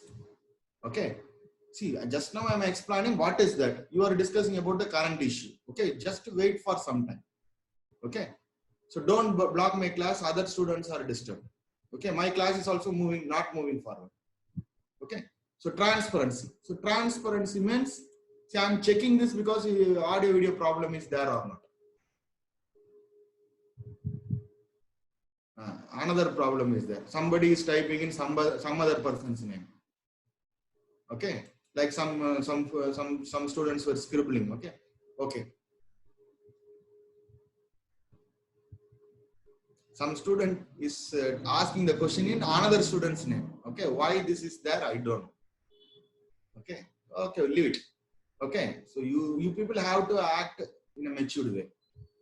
This is not a school. Okay, out of your own will you are coming and attending the class. This is not a college. No internal marks is provided. So if you are listening means it is beneficial to you. If you are not listening means you have to prepare on your own. Okay, you have to become an officer means then you have to listen. That is your understanding. Okay, leave it. This is not a police station. Okay, students will be like this only. That's why. Okay. So transparency. Transparency means all the agreement, there should be no implied rules. Implied means that means the implied means under, that means indirect conditions. Everything should be expressly. Expressly means openly written. Okay, no hidden conditions. That is the understanding. Okay, in WTO agreements, no hidden agenda, no hidden agreement. Everything will be open. And safety valves are also provided. What is safety valves means? WTO is asking to treat everybody equally. Okay, that means WTO wants India to treat USA and Bhutan equally. USA and Bhutan are not equal. USA is a mighty country. China is a mighty country. Bhutan is a small country, small economy, and they are depending on India. So how come Bhutan and China be equated, and how India will treat both these countries equally? Leave the political side. Economically, Bhutan is a small country. China is a biggest economy. So for both same tariff means same treatment means, China will get benefit. China will be aggressive. That means the bigger players will take advantage of the non-discrimination principle. That means WTO similar to this. See, there will be a small provision owner will be there in our street. Okay, in our street. So by asking everybody to have the same principle, we are trying to treat the small provision owner in our street with the big hypermarkets. So our Big Bazaar, hypermarket, Reliance Bazaars and all are there, no? Walmart, etc. These two people are not equal. Walmart are big shops, these hypermarkets, they can sell the product at 20% discount. But our small shopkeeper who is in our street, small provision owner, I'm telling, he can sell his product for 10% profit. Okay, but then only he can survive. Why that bigger supermarkets can lot of discounts are there? Because they will directly procure things from the farmers or the producers without any middleman. They will eliminate the middleman because they are the middleman, and they will procure everything in bulk, so they can sell at a cheaper price. Then also it is profitable to them. But a small provision owner, he will be the after 3-4 hands only the product will reach the small provision owner, and only if he sells at 10% profit only, he can run that particular shop. So ultimately WTO is asking no profit, like that WTO is telling means, then the small players will be eliminated. So to protect the small players, to protect the small countries, WTO has given some concession to small countries. In WTO, some provisions are there to protect the African small Bhutan-like countries. Or WTO is divided into North and South. The South means the underdeveloped, still developing countries, which includes India and China. Northern countries means the Western countries. Okay, the Western countries, they have to strictly adhere to WTO principle. For some concessions will be given to the poor countries and developing countries, which includes India. So in India, farming is a poor man's activity. So India says that in India, the farming activity is a poor man's activity. So we need that concession. So WTO gives concession to India. So what are the, so in the concessions only some problems are there that we are going to discuss.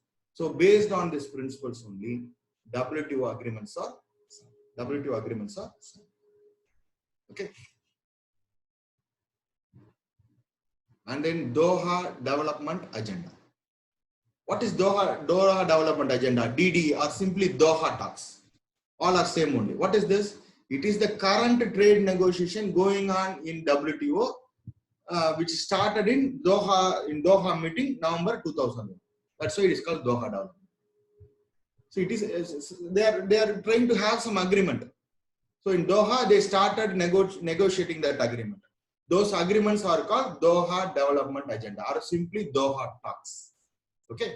So what this agreement says, very simple. How to lower the trade barriers. What are the trade barriers? Subsidy and tax and tariff. And how to increase the global trade. How to facilitate increased global trade. So that is what Doha Development Agenda. So nearly for 20 years, this Doha Development Agenda is going on. So far, the Doha Development Agenda did not conclude because there is some misunderstanding. There's some kind of conflict of interest is there between the northern countries and the southern countries. Northern countries are led by US and some European Union countries. Southern country mainly is led by India and China. In WTO, India and China are partners. USA is our enemy. US is our enemy, not this. This is Doha Development Agenda. Doha Development Agenda. Then, so these areas only WTO deals with. Okay, WTO deals with these issues. Agriculture marketing access. This is regarding agriculture product. Selling the agriculture product in international market. Regarding that, WTO wanted to set certain rules. So this issue only we are going to discuss in the class, not other issues. Other issues are there, but no discussion is going on. This is only negotiation is going on. Hot negotiation is going on only in agriculture marketing access. And second one is NAMA, non-agriculture marketing access. This is nothing but secondary sector, manufactured product, industrial products. Regarding selling, accessing industrial product, accessing the market for industrial product. Third one is regarding services. This is people-to-people movement and job movement. People-to-people movement and job movement. Visa restriction and job restrictions. So those things. So like they wanted to access, see in agriculture and non-agriculture marketing access, Western country wanted to access our market. In services, we wanted to access Western countries market. Our IT people and other service-oriented people, they wanted to go and access the US market and EU's market. They are not allowing us to enter. They are putting restriction, no? Our people are not easily getting visas. And we are not getting Western country jobs also. So WTO deals with services also, people-to-people movement and job movement also. So first is regarding agriculture product. Second is regarding industrial product. Third is regarding people-to-people movement and job product. Fourth is regarding money. Free movement of money in and outside the borders. That is also important. That means normally if any country wanted to come and invest in India, means India will attract investment. That means India will say that come and invest in my country. So I belong to an European Union. I am an European. I am coming and investing in India 100 crore rupees. Means the Indian government will say that, well, yes, come and invest in our country. They will attract it. The attract means they will welcome my investment. But tomorrow I wanted to take my money, means the government will say that I will not give you your money immediately. While investing, government will put a condition that you can't take back your money immediately. You can take back your money 10% per year. That means if I am investing 100 crore rupees in India, means just for calculation purpose I am telling. Like that, government will put certain conditions. Where to which sector they have to invest, how much they have to invest, when they can withdraw the money. If I wanted to withdraw my money, means only 10% I can withdraw at a time per year. That means today I am investing 100 crore rupees. Means to get back my 100 crore rupees and a profit, every year I can take back only 10 crore rupees. So it will take minimum 10 years to get back all my money. Why government is putting this kind of restrictions? Means otherwise the person today is coming and investing 100 crore rupees. Tomorrow he finds some other destination more profitable, means immediately he will take the 100 crore rupees from India and then put his money in some other country. So what will happen to the investment in India? What will happen to the employment generated because of that investment? What will happen to the company? The company have to shut down. A lot of people will lose their job. That's why countries will attract investment, but countries will not like to allow the disinvestment. That means investment to go away from the country. And another problem is if one person is taking away the money, means other person also who has invested in India also will follow that. Flight of capital. They call this as flight, F-L-I-G-H-T. Flight of capital. Countries will not allow flight of capital. So nowadays in newspaper you may be reading this, no, ease of doing business. So this is all about this fourth point. So we have to attract investment. At the same time, the person, if any time wants it, he have to take back his money. That means we should not put conditions like only 10% only you can take per year like that. Instead, we should not allow the particular person to take his money back. How can we do that without condition? We have to make him more profit in India.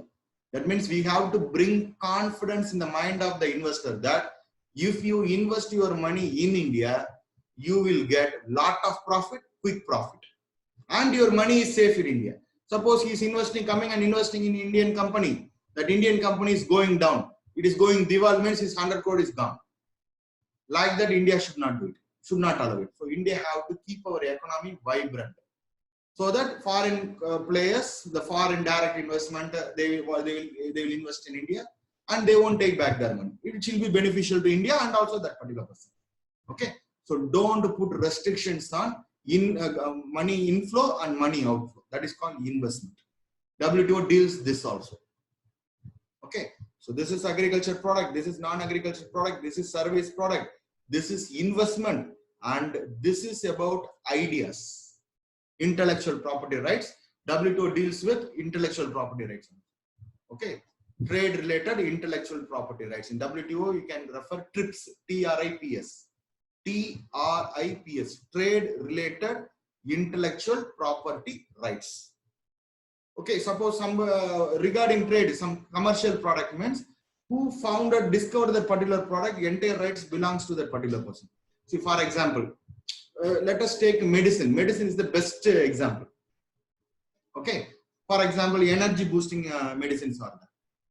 I am a foreign company. I own a foreign company. My company, after investing heavily in research and development, I develop a particular medicine. So I will immediately go and file patent in WIPO, World Intellectual Property Organization. WIPO, World Intellectual Property Organization. So I will get patent for my invention. So patent means normally medicine patent means it will be for 15 to 20 years. That means that particular WIPO will say that for the next 20 years, I enjoy the sole right of this particular idea. Okay, that means that medicine I only can prepare. Nobody can prepare that particular medicine. I only will supply everywhere. If any other company or country wanted to produce this medicine, means they have to ask permission from me by paying a royalty to me. Can you understand? So this is what intellectual property right. But what happens is, other country will steal that particular idea and produce on their own. To protect that only, intellectual property, how a land is a property of a person, how a moving the property is a moving means jewels, cash is a property of a person. Like that, idea is also a property of a person. So this is what intellectual means idea. It is in the mind, property rights. My idea also belongs to me. No, if I am going and patenting my particular idea means nobody can use this idea without my permission. WTO deals this also, because countries normally what they will do is they will copy the idea and then they will do it on their own. See, after heavy research and development, investing heavily only, I have produced this. Others should not take my idea without my permission. 15 years after that it will become open. 20 years after 20 years, anybody can do it. Okay, so regarding this also one problem is going on. See, what happened is, TRIPS is a part of WTO. Yes, trade related intellectual property. That's what I'm explaining. Trade related, commercial related, trade related intellectual property, IPR, TRIPR, TRIPS, intellectual property rights. Okay, so what happened is, see, actually what happened is, one European Union company. The company name is Nexa, the Bayer company. You might have known this Bayer. Bayer is known for this pesticides, etc. They are also involving in chemical technology also. That means pharmaceutical companies also. A German-based, European Union-based company. So this Bayer company have found a medicine for treating cancer, a particular type of cancer, kidney cancer. Okay, in kidney some cancer comes. For treating that particular medicine, particular disease, they have found out a medicine. That medicine name is called Nexavar medicine. Nexavar, Nexavar, Nexavar medicine. So what happened is, that means anybody is having kidney failure. That means not kidney failure, cancer, cancer in renal cancer means. Then you have to note that if you that means to survive. That medicine has been used. Okay, it is a effective medicine. But note that that medicine was sold at very high price.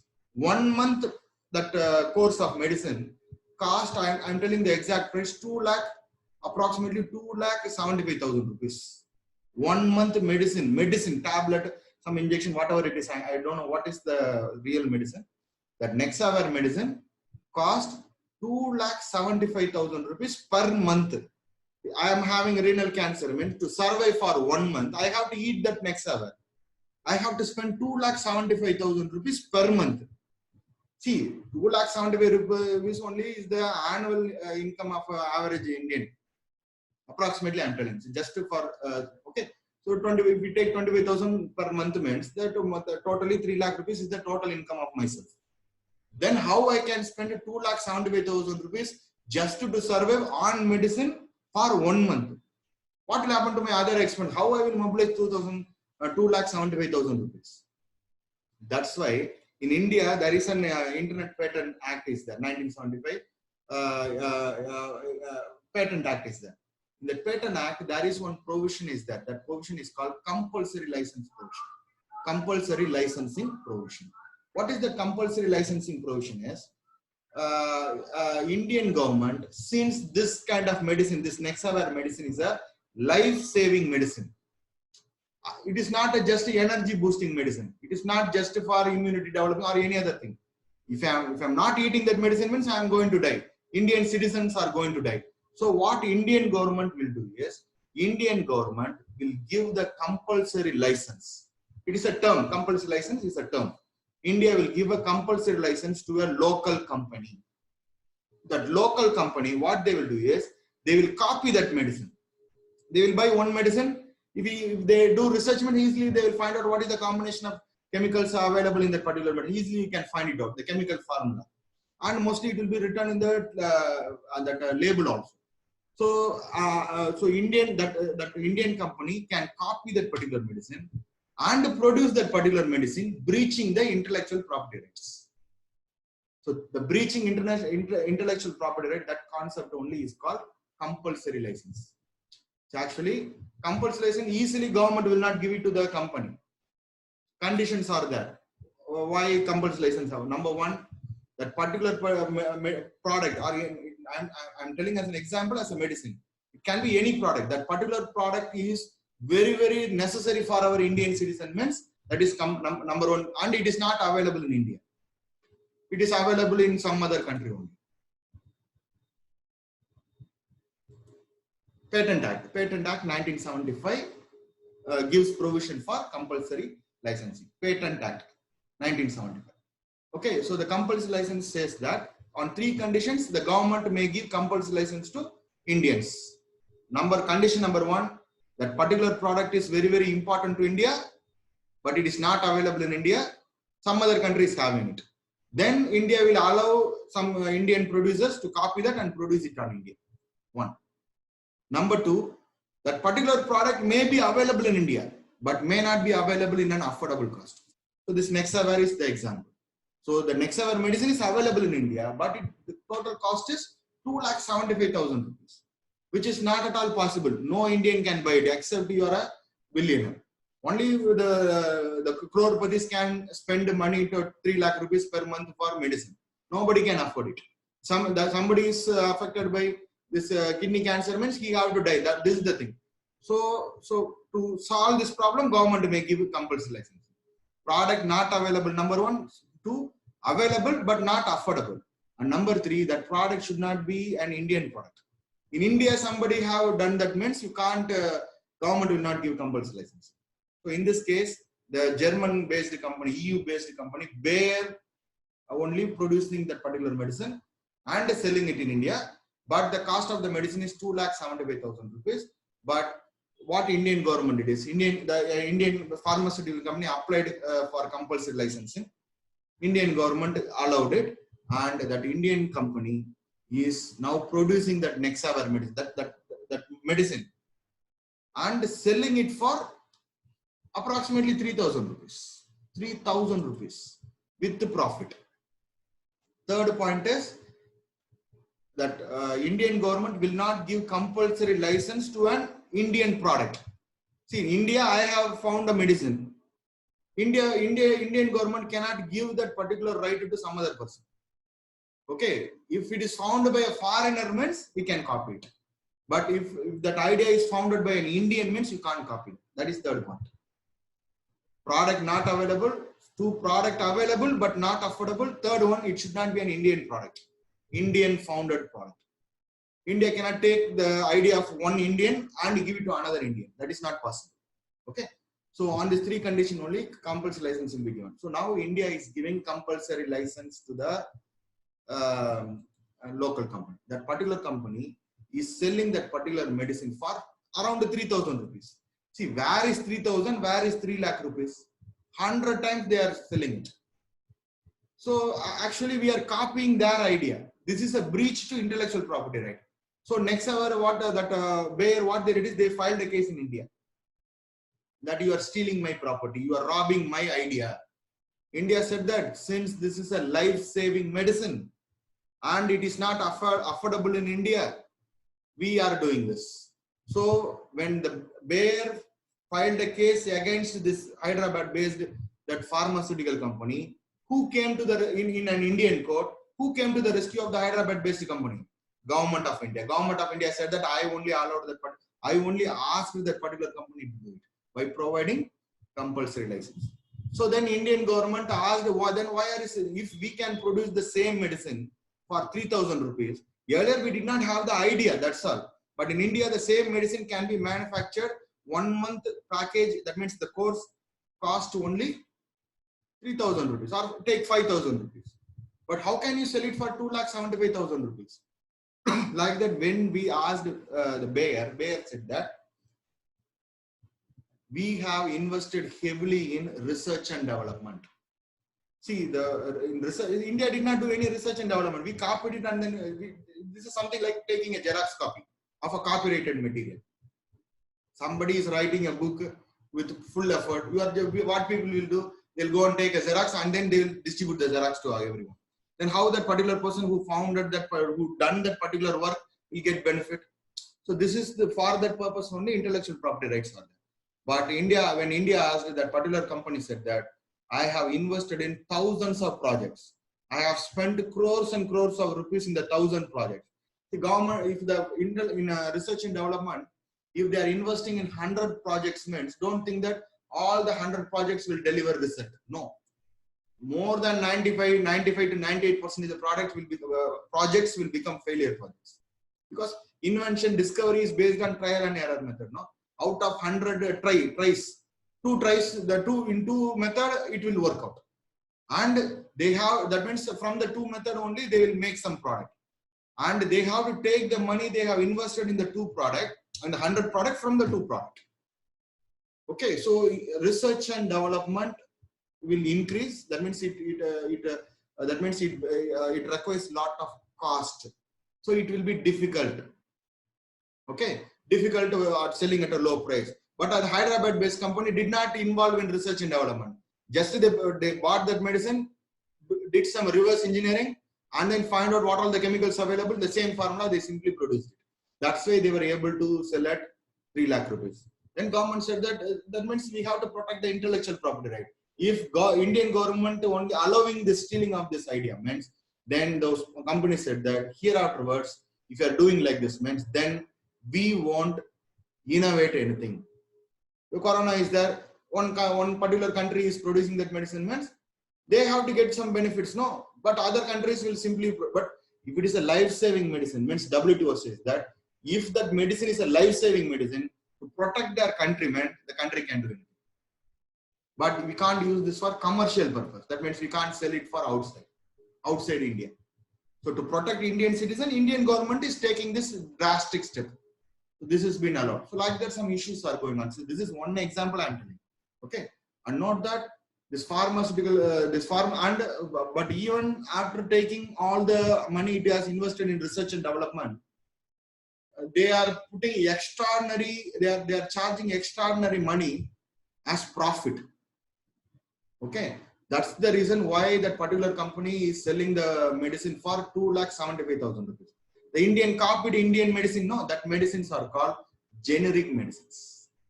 generic medicines are always cheaper. The original medicines are always costly. That you have to note. See, one time what happened is during the winter time, I frequently get throat infection because continuously I'm speaking. So by the time, I'm telling some 10 years before, by the time I don't have much, very big income. But what happened is I went to, because if I'm not able to speak means I can't take class, I can't earn money. So what I did is I went to a doctor. The doctor gave me a medicine. I said that I need to immediately solve this problem, my throat infection, because I'm not able to class for the students, like that. I said. So immediately what he did is, he said that he will be giving me a powerful tablet. And I went to the shop, and then I asked that I asked them to give 10 tablets. Actually, he asked me to continue for 20-30 days. But I don't have money. That's why I asked just first to give me 10 tablets. After that, I will do. And I found that each tablet cost 70 rupees, nearly 70 rupees approximately. So 10 tablets he's giving me for 700 rupees. 700 rupees means whenever I am eating the tablet, taking the tablet, 70 rupees is going inside. Like that I thought, because I don't have that much money. See, on those days, if I have 100 rupees means I can eat 3 meals per day. All my food expenses will be only 100 rupees per day. I'm telling 15 years before. Okay, so now what happened is 70 rupees means I am eating 2 meals. That is the understanding. I can't afford. After that, what happened is, but I am having throat infection. No? So what I did is I went to one of my friend, and I asked him, see, this is, I went to a doctor. He's a doctor. And he was also, I asked that particular my friend. I went to a doctor. That guy gave me a tablet. That tablet cost 70-80 rupees. How can I eat 70-80 rupees, which is 2 meals for me? Okay, my monthly budget is getting affected, like that I said. Then that particular guy asked me, bring that particular tablet, that wrapper. And then he did something, and then he gave me some other tablet. I went to the medical store, and then I got 10 tablets for 70 rupees. 10 tablets, 70 rupees. That original tablet, 1 tablet, 70 rupees. That 10 tablet is a generic medicine. What is generic medicine? Means same chemical formula, but a different company. Okay. So for example, if you have fever means, what tablet on the counter we will buy some tablets, no? Calpol or Crocin or Dolo, aspirin, like that we will buy some medicines. See, this is company's name, but the chemical name is paracetamol. Paracetamol is a medicine which is treated for bringing down the temperature. Okay. So same case, that means generic medicine is same quality, same medicine, but the company cannot use the original company's name. That means the Hyderabad-based company cannot use Bayer or Nexavar in the wrapper. It has to use their own company name. But chemical-wise, same tablet, same quality, different price. So this is called compulsory licensing. So you should know about that. And note that if anybody is trying to give this compulsory license means, do you know what will happen? That means the director general of this chemical, this pharmaceutical one guy will be the senior most IAS officer. If he signs any compulsory license means, that day itself he'll die in a lorry accident, car accident. The pharmaceutical companies are the world biggest companies. Okay, leave it. I'm not interested. Okay, aceto, amino, that and all, I don't know. So that means paracetamol is a generic name. Okay, that means chemical name. Okay, company will be different. Dolo and Crocin both are same medicine only. Some difference will be there, but the idea is same idea. Okay, so this is the point. Okay, so if somebody is trying to give, even if a union health minister is trying to give, he's approving, the government is approving for a compulsory medicine, means what will happen? These pharmaceutical companies will do a lot of mischiefs. They may even topple the government. Like that in African country, they are doing it. That's what I'm telling. The health minister or that particular minister, he may get some kind of allegations like that. Okay. The pharmaceutical companies are the most fraudulent companies in the world. Okay. That means unnecessarily we will be eating some medicines, or unnecessarily they will make us addict to that particular medicine. Without that medicine, we can't survive. Like that, they will do something. So that permanently we will buy that particular medicine, we will become a permanent customer. Like that, lot of things are there, and the doctor people are also doing some mistakes. Okay, let's not get into that, because nowadays they are the COVID warriors. We need them. Okay, mischievous doctors are there. What they will do is they will write us only the original medicine only. See, that's why whenever you are going to a doctor, when he is writing the prescription, you have to request him, because he may not take it well. You just request him, sir, please give me a generic medicine. Means the cost of the medicines will be low. Otherwise, he will give you a high costly medicine, because the medical representatives are there. No, they will come and interact with the doctor and ask the doctor to please recommend my medicine, and I will give you 20%, 30%, like that they will do. Okay, let's not enter into that. So these are all the areas WTO deals with. We have not started WTO actually. Okay, so anyway, so we'll stop the class today. We'll continue in some other class. Okay, so now time for question and answer.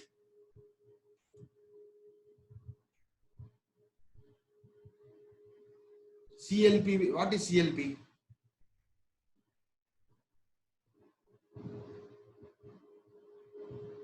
If you don't go very technical, I don't know all these things. Okay. Okay. So I will answer the questions now.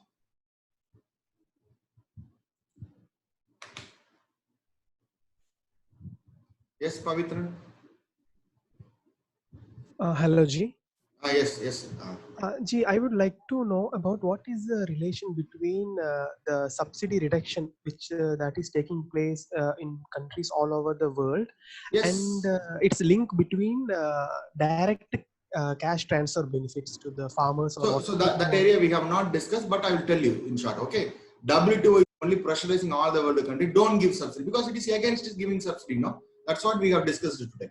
Yeah. WTO is telling don't give subsidy. If you are giving subsidy, means foreign products will be discriminated.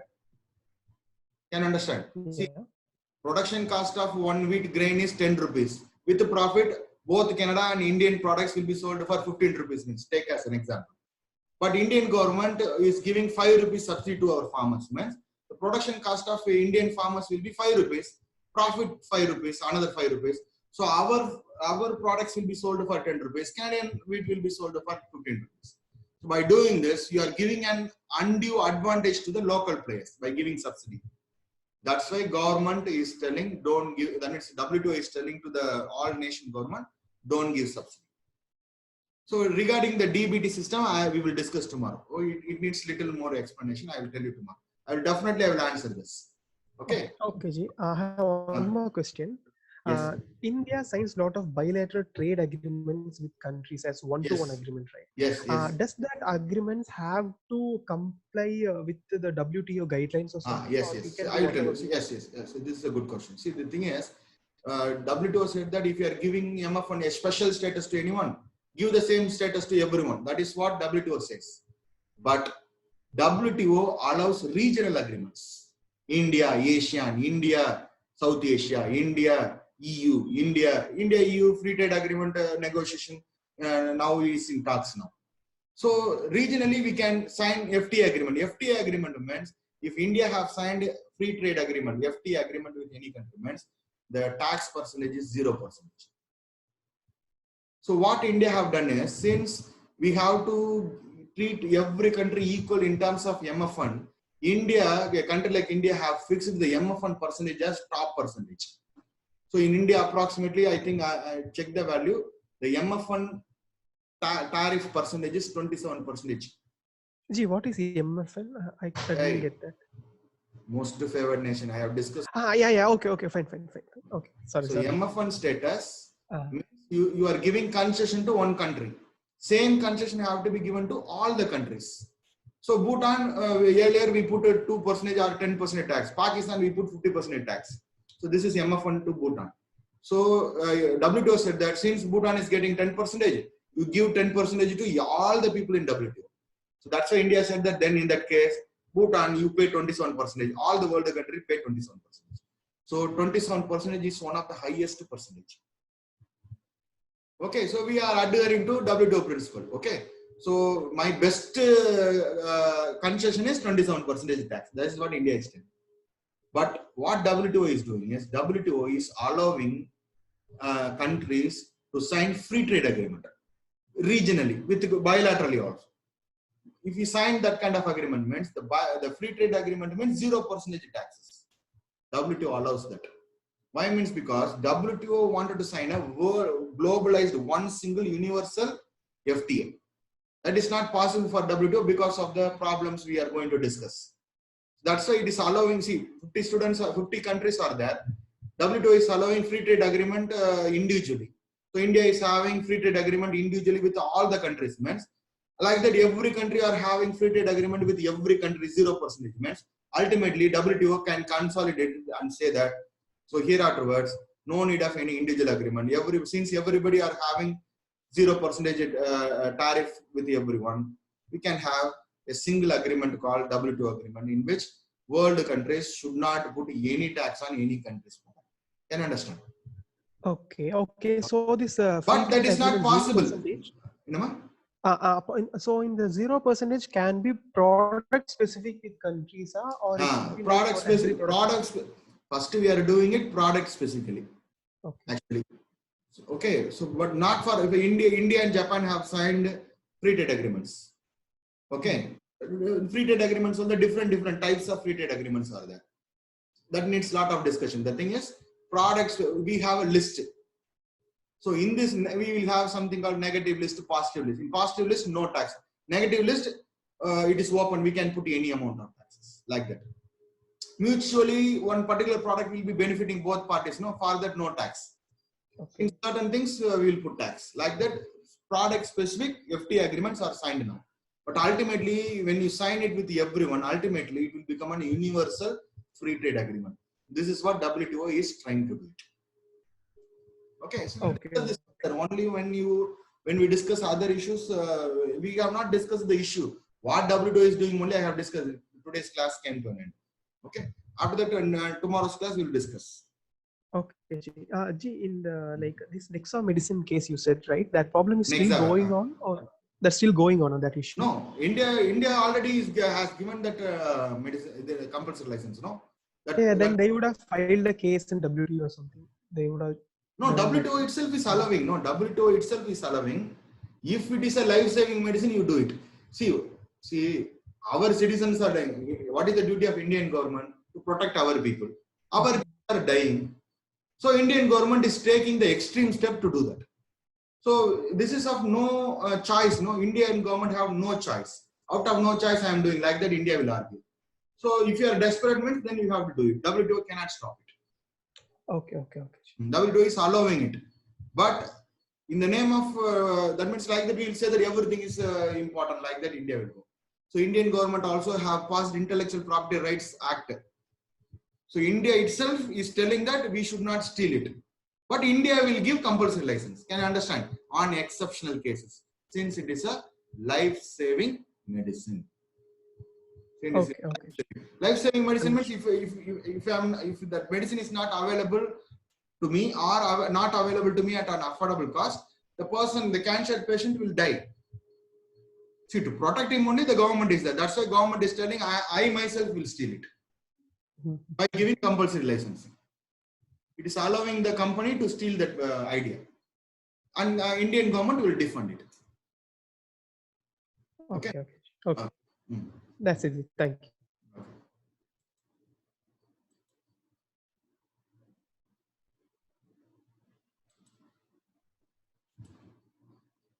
Yes, Supriya. Good afternoon, sir. Yes, good afternoon. Yes. Sir, actually, two questions, two doubts yes. I am having. Yes. First one is that through this compulsory licensing, only the drugs which are produced will be termed generic, right, sir? Means yes. Generic means same chemicals. Okay. But proper name, the original name, company name will be different. Yeah, but that will be termed as generic drug, right, sir? That is called generic drugs. Yes. Okay, since it is being copied from the original one. Yes, it is a copied medicine, same quality, different name. Okay. Okay. If they are using the original company's name, then this becomes a duplicate product. Duplicate is wrong. You cannot produce a duplicate product. Okay, so compulsory licensing provision does not duplicate a product, but creates the same product under the different name, which is Yes. called generic product. Yes, in their own name, in their own company's name. Yeah, but that's why it is called a generic one, right? Generic one, yes. Yes. Okay, okay. Thank you. And the Okay. second one is that WTO, you have discussed a provision that the treaties are binding and enforceable, Yes. right, on Yes. the member nations. Yes. Now, that means that if India have to follow that provision, Yes. right? Everybody, every party, 164 parties have to follow the provisions of WTO. Otherwise, we have to face the sanctions from WTO. Okay. So it is in some treaties it will be apart from WTO. I have read that in some treaties is not binding, right? Means there can be some treaties which is not binding, right? No. All WTO treaties are binding. Okay. You have to, if you have signed a contract and agreement, means you have to adhere to that agreement. WTO, WTO will ensure that. Okay, sir. Thank you, sir. Okay. So long discussion is there. Other things which you have raised in the class, we will discuss. Don't worry. But not now. Step by sir, step. Many things I have not messaged. Actually, that's the problem. I am not messaging. Yes, somebody is not doing it. Some people are doing it. Just leave it. No issue. Okay. Thank you, sir. Okay.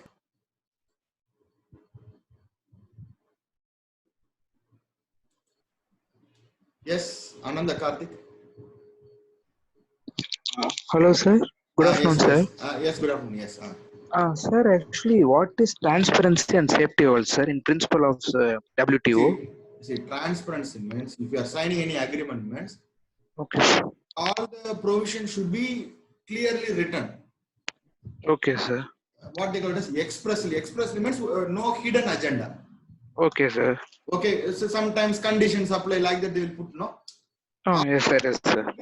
Openly written. Okay, no hidden agenda. That is called transparency. Okay, sir. Means, see, because of non-discrimination principle, countries are asked to be treated equally. Bhutan and US have to be treated equally. Yes, sir. And how it is possible? Bhutan and China are not equal. So leave the political relationship. China is a mighty country, major exporter. Bhutan is a small country. Both are the same people. So WTO is giving some kind of protection to the small players. We will discuss that protection later. Okay. WTO, some provisions are available to ensure the safeguarding of the small players. Oh, okay, sir. Okay. Owner and mega, this big supermarket are clashing with each other. Means who will be eliminated? The small players will be eliminated.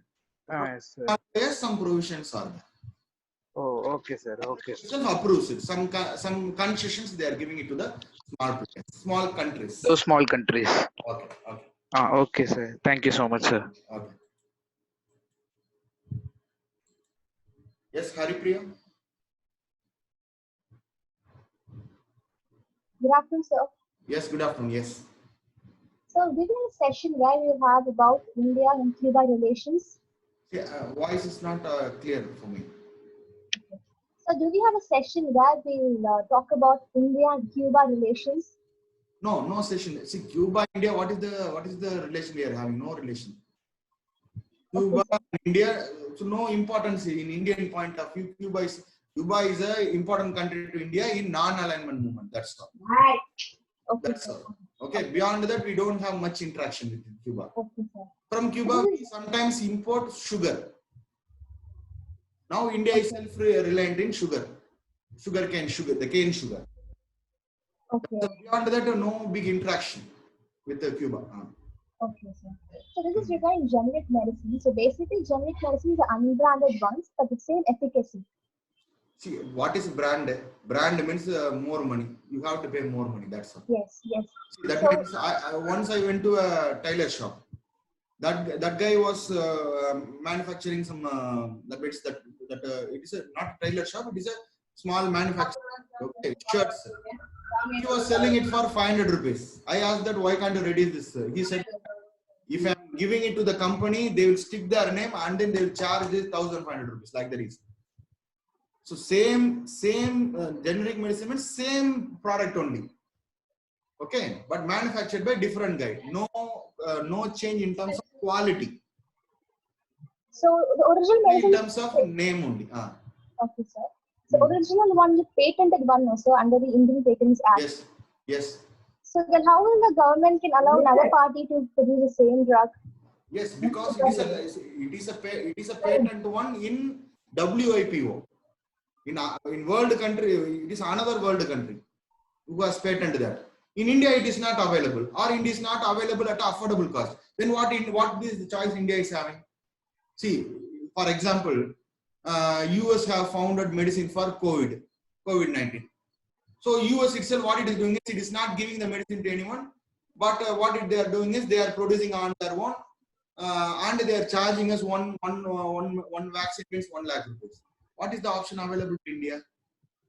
We have to purchase 1 lakh rupees one medicine, copy that, find it out what is the combination of that, produce it on your own. Because we don't have choices. India's duty is to protect our citizens, but all Indian citizens cannot buy the medicine for 1 lakh rupees. In this case, 2,75,000 rupees. How it is possible? That's why to save its citizen, India itself is doing it. Government itself is doing it. See, for example, normally killing others is wrong. If you kill another person, means you will be jailed, you will be hanged. But when your life is under danger, your property is under danger, to protect yourself, on self-defense you are killing means, that is allowed in court. Can I understand? So this is Yes, on self-defense. To protect my citizen, I will steal it. This is what government is telling. Okay. Okay. That is correct only. Can I understand? Okay, I will. Okay. Yes. Thank you. This is only for life-saving medicine we can do it. Yeah. I gave an example only for medicine. This applies to all products. Luxury product is only air conditioned, new technology is there. That technology and all we can't copy. Government will not give compulsory licenses. Okay.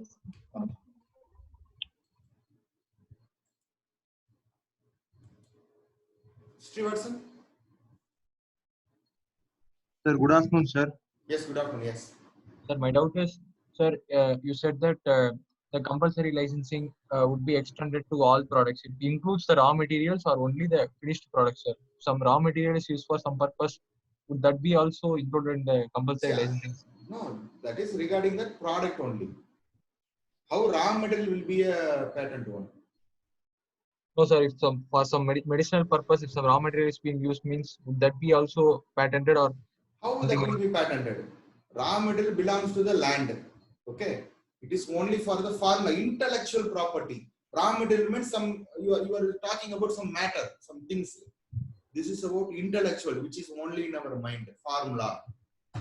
Okay, sir. And another doubt is, sir, what is the safeguard for the company, sir? WTO, does it have any safeguard if some WTO is telling that only it's life-saving medicine means then you have to share it. You can't do anything. So safeguard is only for first 15 years, 20 years. You alone can produce it, and if anybody wanted to produce it, means you can get royalty and you can produce it on your own and earn all the money. Like that, it is giving that right. Okay, sir. Okay, sir. Thank you, sir.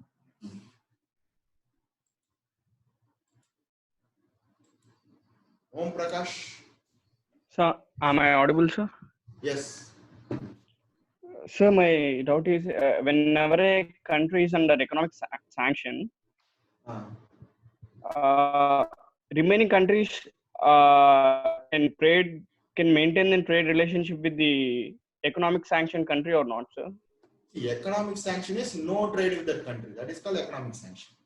Sir, then after 2004, as Iran had economic sanction, but India still had a trade relations there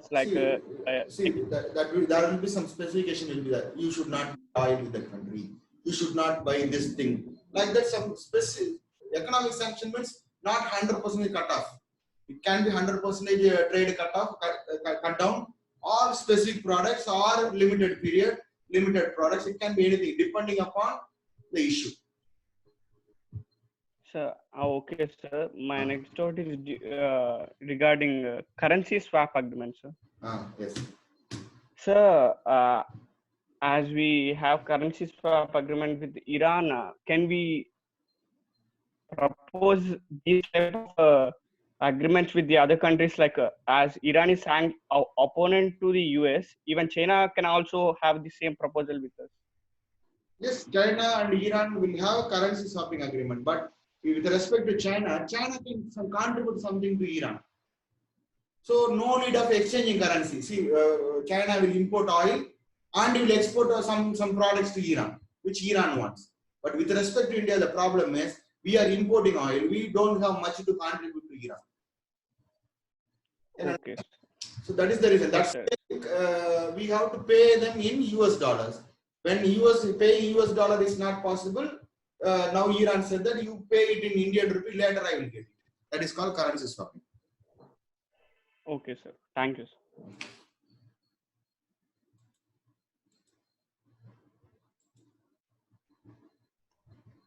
Vignesh. Hello, sir. Yes, Vignesh, yes. Sir, whether e-commerce come under WTO, sir?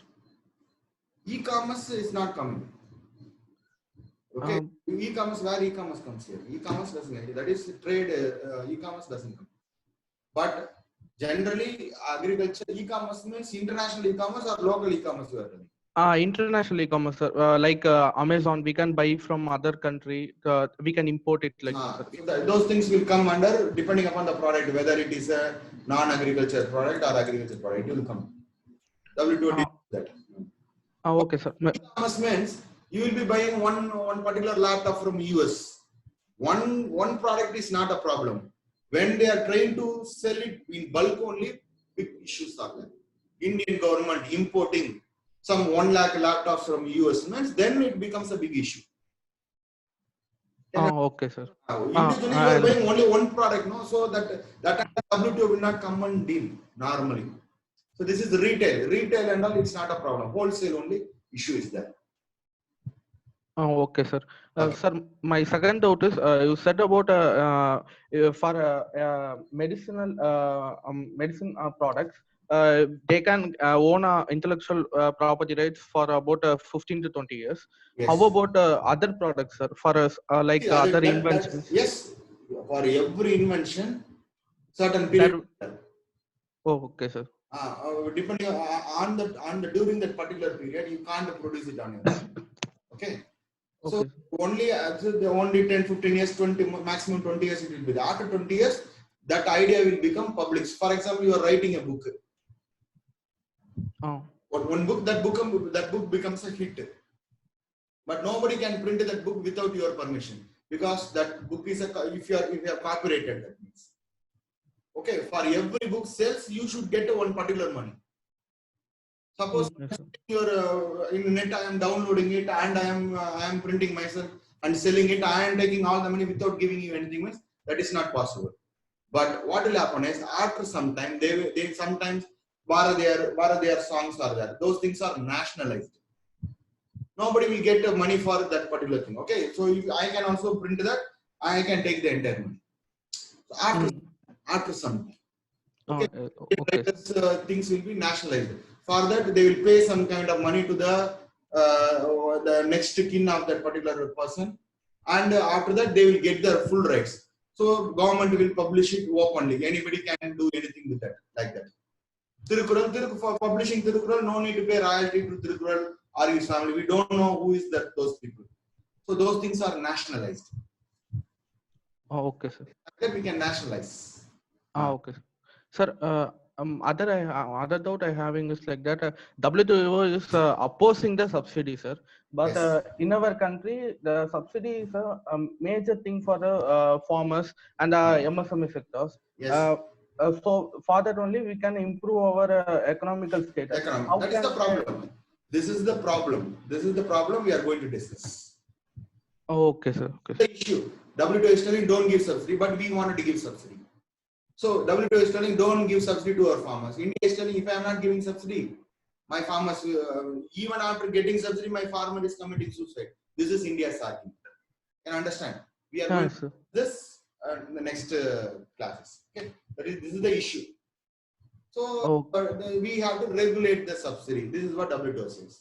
How to regulate, whether we have to regulate or not, that thing we have to discuss. We will discuss that. Okay, sir. Okay. Okay. Thank you, sir. Up to this, are you clear? Yes, sir. I'm clear. We have not entered the issue. That is what you have asked the question. That is the issue. Okay, we will discuss that shortly. Okay. Sanjay? Hello, sir. Yes, Sanjay, yes. Hello, Yes, Sanjay, yes. sir. Actually, my doubt is regarding this U.S. Trade Representative report. Uh, actually, in that report, they placed India under the priority watch list category, which means that India doesn't have any adequate intellectual property rights. So, what is lacking on our side, sir, regarding that intellectual property See, rights? What more can we do? see, we don't innovate anything. In India, Okay, sir. research and development, we are not doing it. But that doesn't mean that we are not capable of doing it.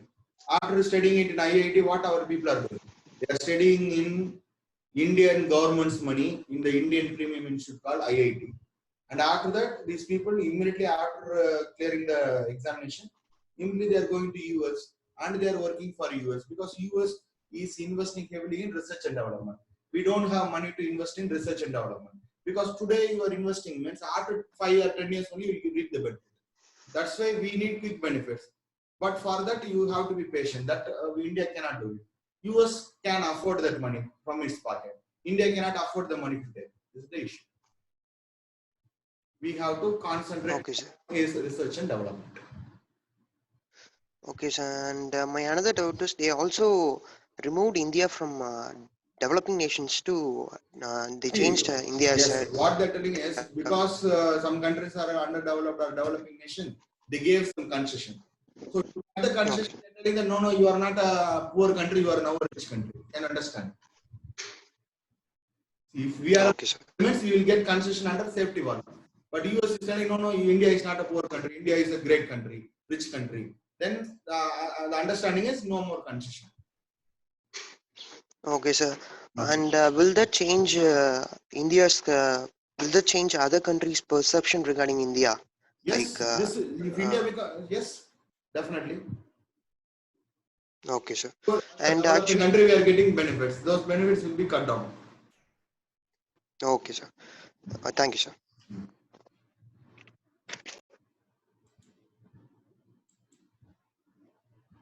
Yes, Abhi. Good afternoon, sir. Yes, good afternoon. Yes.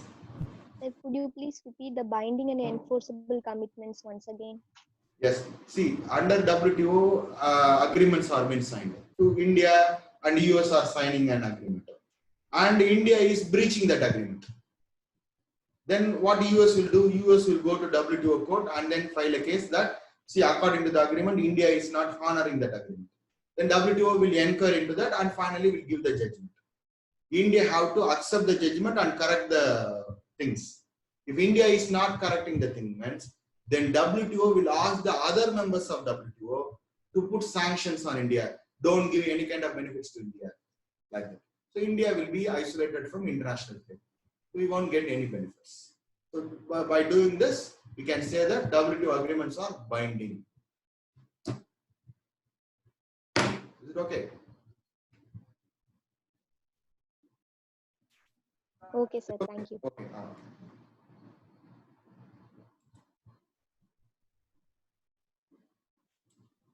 Yes, Archana? Hello, sir. Yes. Sir, you said WTO encourages regional agreements like India versus EU or India. Yes. But you also said that it is against formation of economic organizations. No, it is not against economic organization. I never said like that. Sir, you said it accepts political organizations but not economic organizations. No, economic border. See, India is having a border. To enter into the border, pay the taxes. To go out of the border, pay taxes. Like that, don't put restriction. No economic borders. So, economic border of a nation, you said. See, what is economic border means? See, if you wanted to bring a product into Indian border means, you have to pay tax and tariff. Okay, sir. Economic products don't use this border concept. Okay, in the border we are putting restriction. No, inside Indian border, if you wanted to bring a product means pay me a tax, like the government is telling. No. Okay, sir. That's why I said no economic border. Politically, this is your country only, but economically, world is one country. That is what WTO is. Okay, sir. I understand. Sir, and also you said WTO deals with these 5 topics: agriculture, non-agriculture services. Yes, yes. Those are the 5 major agreements that the parties have adhered to. That's what you meant. Yes, see, so far no agreement has been signed. That is the thing. That's why guy WTO general itself resigned to the last week. Okay, but they're discussing to have a global agreement. So if there's no agreement so far, how could anyone go to dispute resolution mechanism, sir, right?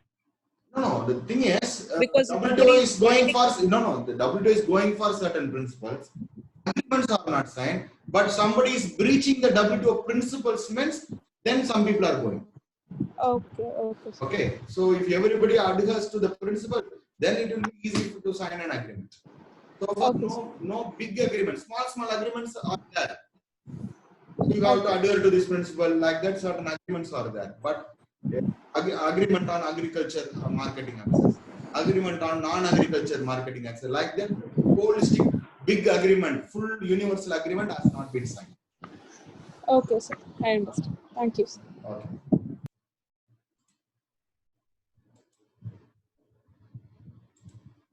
Yes, Shiva Priya. Good afternoon, sir. Yes, good afternoon. Yes. Sir, you told about North and South countries, no, sir. So, what is the difference? USA dominates North country based on location. No. See, earlier they used to call us East and West. Western country, Eastern nation. Western countries are highly developed countries, industrial nations. They are called Western countries. Eastern countries means India, China, the Asia, Africa countries. They are all Eastern countries. Now, world is divided into North and South. The northern part of the world is highly developed. The southern part of the world is underdeveloped. Okay, sir. Today, in terms of economy, they are divided into North and South. India belongs to the South. But China also belongs to South, no, sir. But it contributes more in. No. China, it is telling that it is belonging to the South, but it belongs to North also. It is in the northern hemisphere. Okay, sir. And one more doubt, sir. Yes. Regarding this economic sanction, this economic sanction is between one-to-one country or at the global level, sir? It depends upon the issue who is putting economic sanction. Individually, US is putting economic sanction against Iran. So this is one example. Earlier, using a United Nations sanction, world countries put economic sanction against Iran. This is another example. It depends upon the issue, depends upon the party, depends upon the time and country. It can be anything. Individually also you can put, globally also you can put.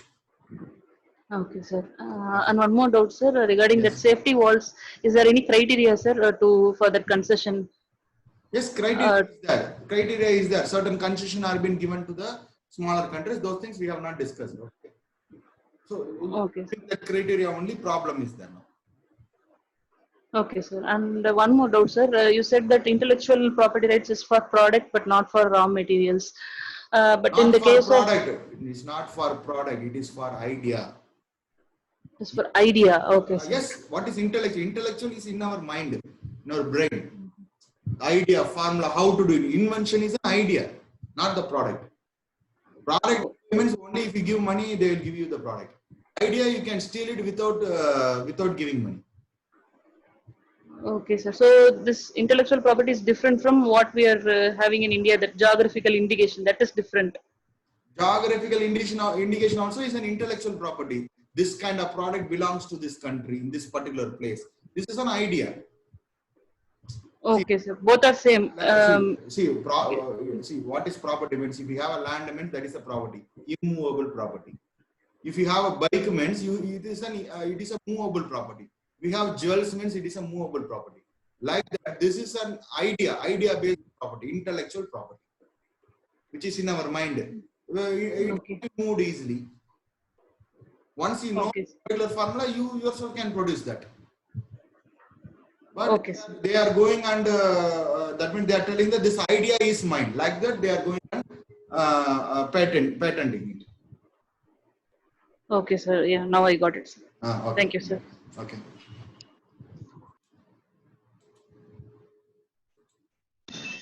Yes, Deepak. So good afternoon, sir. Yes, good afternoon. Yes. respect to your example, you said about if we have shortage of onion, we will import from Pakistan and Bhutan. My doubt is why we have to import from Pakistan and we have to impose more tax and tariff for Pakistan and less than for Bhutan. In that case, we can stop importing from Pakistan, right, sir? Yes. See, what happened is Vajpayee in 2004. Do you know Okay, he was one of the best prime minister in India. But oh, okay, sir. do you know why? No, sir. Because onion was not available in India. Onion price shoot up. Because of onion, BJP government was toppled. Oh, okay, sir. Okay, so if onion is not available, you will be ready to access onion even from your enemy because government have to safeguard itself. Oh, okay. India doesn't have good relation. Some 4 during the Diwali time, onion price shoot up 200 rupees per kg, like that it went there. We were importing onion from Turkey. When Turkey was giving statement in favor of Pakistan, we were even ready to import onion from Turkey itself. See, by the time and all, country, enemy and all important. See, you want medicine, Pakistan only having the medicine, then you have to go to Pakistan and get it. So you can understand. Okay, so okay. If, product price when it goes up means government will be toppled. Oh, for food security, they are doing this. Yes, food security. Lot of people needs this. Then we have. Okay, sir. Thank you, sir. Thank you, sir. Yes, Shiva. Hello, sir. Good afternoon, sir. Yes, good afternoon. Yes. Sir, if I have invent something, sir, where I want to get the right, sir? If I want to get from WTO or from Indian government, sir? No, not Indian government. World Intellectual Property Organization is there. Like that, if you want, if you have done something, you have invented something. Means in Gindi we have that intellectual property, that office. You have to go and file patent in it. From WIPO, World Intellectual WIPO, World Intellectual Property Organization. That is for world.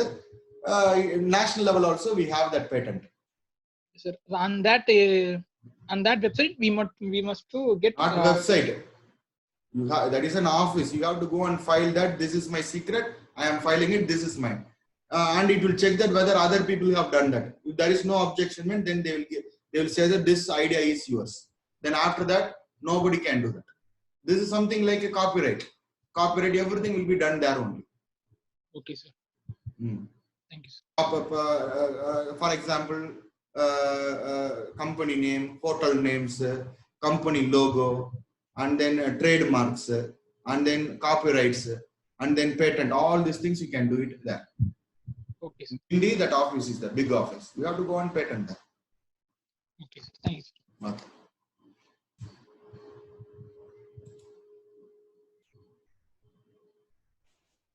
Yes, another Shiva. Same Shiva.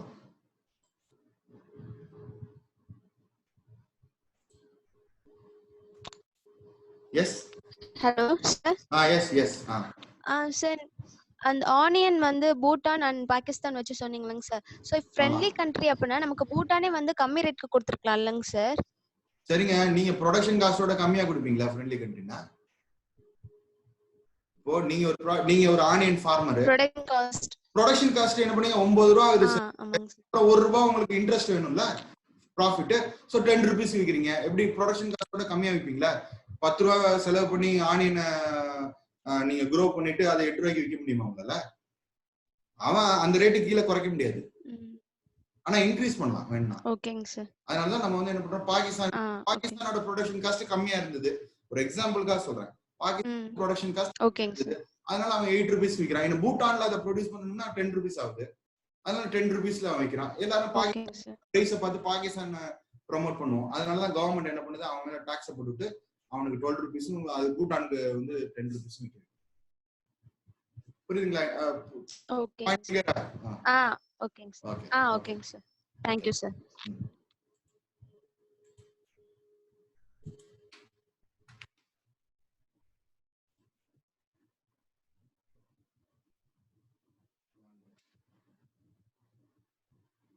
Just one question.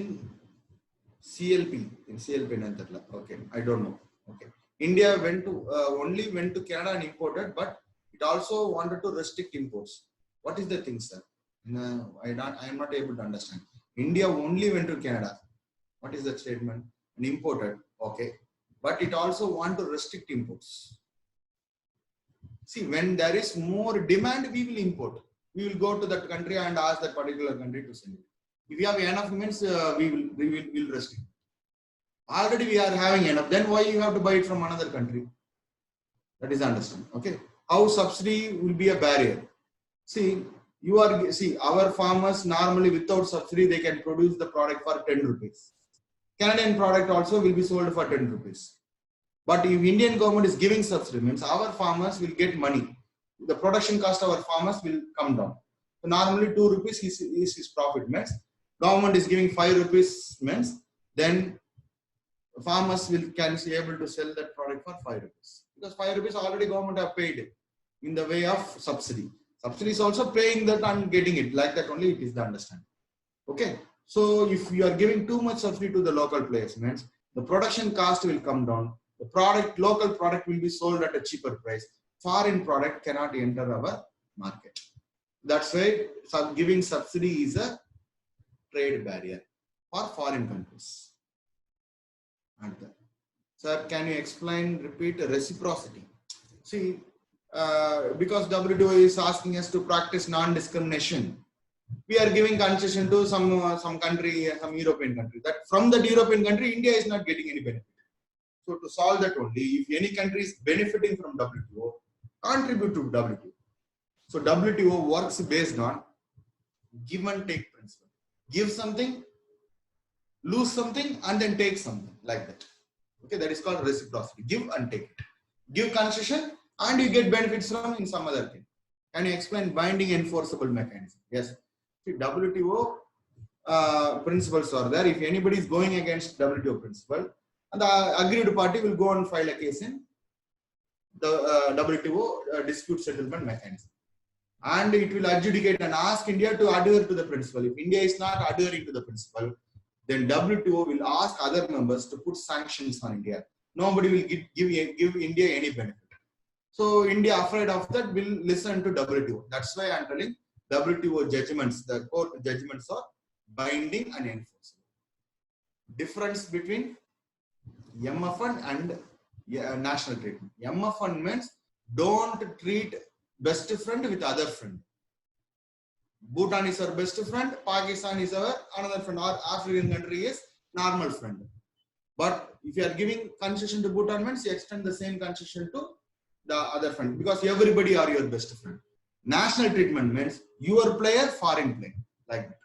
Indian farmers, Canadian farmers, both are same. Indian farmers concession, Canadian farmers tax, no, like that it should not be that. So this is the difference between MFN and national treatment. Compulsory license provisions are only applicable to drugs and chemicals. It is applicable to anything, but it should come under 3 conditions. It should be necessary item but not available in India. Necessary item available in India but not affordable. 3, it should not be an Indian product. If it comes under any of these 3 conditions, then compulsory license can be provided. Necessary means essential item not available. Essential item not available at proper cost, affordable cost. 3, it should not be an Indian product. Indian product means India cannot steal an idea from one person and give it to another Indian. No.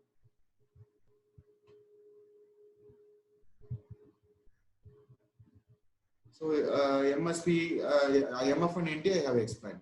Is MSP and subsidy same? MSP is a type of subsidy. Minimum support price is a type of subsidy. A lot of subsidies are there. MSP is one subsidy. Subsidy is the bigger one. MSP is the subset. WTO intergovernmental organization. Also, it is an intergovernmental organization. In what way WTO punishes us? If you are not following, means it will ask other members not to give any concession to India. Like we are giving concession, countries will be giving concession to us. No, WTO will ask all the world countries don't give any concession to India. Like that, it can punish. So then we have to buy them with high cost. Or our products may be discriminated in that country by they will put more tax on our product. Like that, they can punish us. Many here knows much and I don't cope up well. Will you explain the other part? The doubts of people asking now tomorrow. And what is this? See, everybody, see. Will you explain the other part means what is that other part? I am not able to understand. See, I am going step by step. My question to you, Shruti, is whether you have understood so far. If you have understood so far means don't worry. By the end of the class, you will get to know everything. Okay. So there is no big difference between somebody know well, I don't know well. No, that is not at all a matter in UPSC. That's what I said in class number 1. Whether you are ready to work hard, that is important. If you are ready to work hard means you can also read it. See, after the class, whatever doubt you are having regarding WTO, you ask me. And after that, you can read the newspaper regarding WTO news. And after that, all the problems can be solved. Okay. So it is not that many here knows much. Because people know much than us, that doesn't mean that they will clear. No. Actually, if you know too much means you won't clear. That I will tell you. You'll become a scientist, not a civil servant. Civil servant need not know much. But he should know everything. Jack of all trades. Everything to some extent. You should be able to manage it. What is going on? You should be able to understand. That's all. No need to be a subject expert. Okay. So if you have any doubt means you contact me. You have my telegram number, you can contact me. Okay. So if you have there is nothing called others know much, I don't know. No, nothing. So if they know which you are not knowing that particular thing means start reading that. That's all. Okay. So this is not at all an issue. Will you explain the other part? What is that other part? I don't know. What you are asking, I can't able to understand. Doubts of the people asking now. See, what I am asking is so far whether you are clear what we have discussed. Based on that only I can answer. Okay, you call me or you contact me in Telegram. Okay. Sir, please once again explain reciprocity. See, we are giving concession to Pakistan. Pakistan also should give concession to India. That is called reciprocity. Because we are giving concession to Bhutan. Because of the MF1, WTO's MF1 idea, we have to give the concession to Pakistan. Pakistan unduly is getting benefit from India because of WTO. So WTO is telling, because of my principle, you are getting benefit. No, you also give something. Everybody have to give something and take something. India have given the concession to Pakistan. Pakistan also should give the concession to India. This is what WTO stresses between any two countries. Don't be only in the receiving side. Give something and take something. That is called reciprocity. Tariff means it is a tax put on a specific product which is being imported. That is called tariff. Flight of capital means lot of investors will be there. They will invest in India. Suppose one big investor is taking out his money out of the country means others will think that the economy is not good. That's why the big person is taking his money. So let us take the money. Like that, everybody will take the investment in India and they will go to some other country. This is called flight of capital. Money is going from India to some other country. All the investment which was invested in India is going on. No country will like flight of capital. About WTO's tree. What is this tree? Those who are asking doubts regarding class, it was clear, sir.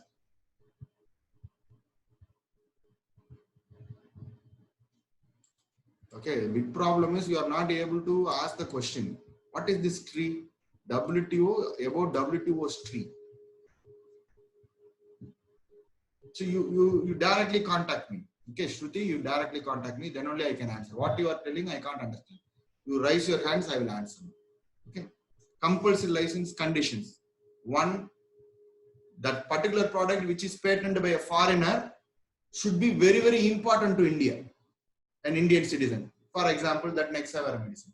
I am having cancer, I need that medicine, but it is not available in India, number one. Two, the product is available in India, but not at affordable cost. That is two. And then three, it should not be an compulsory licensing will not be given for an Indian product. Already that idea belongs to an Indian means India cannot give that compulsory licensing. If it belongs to a foreigner means then we can do it. Doha Development Agenda. Yes.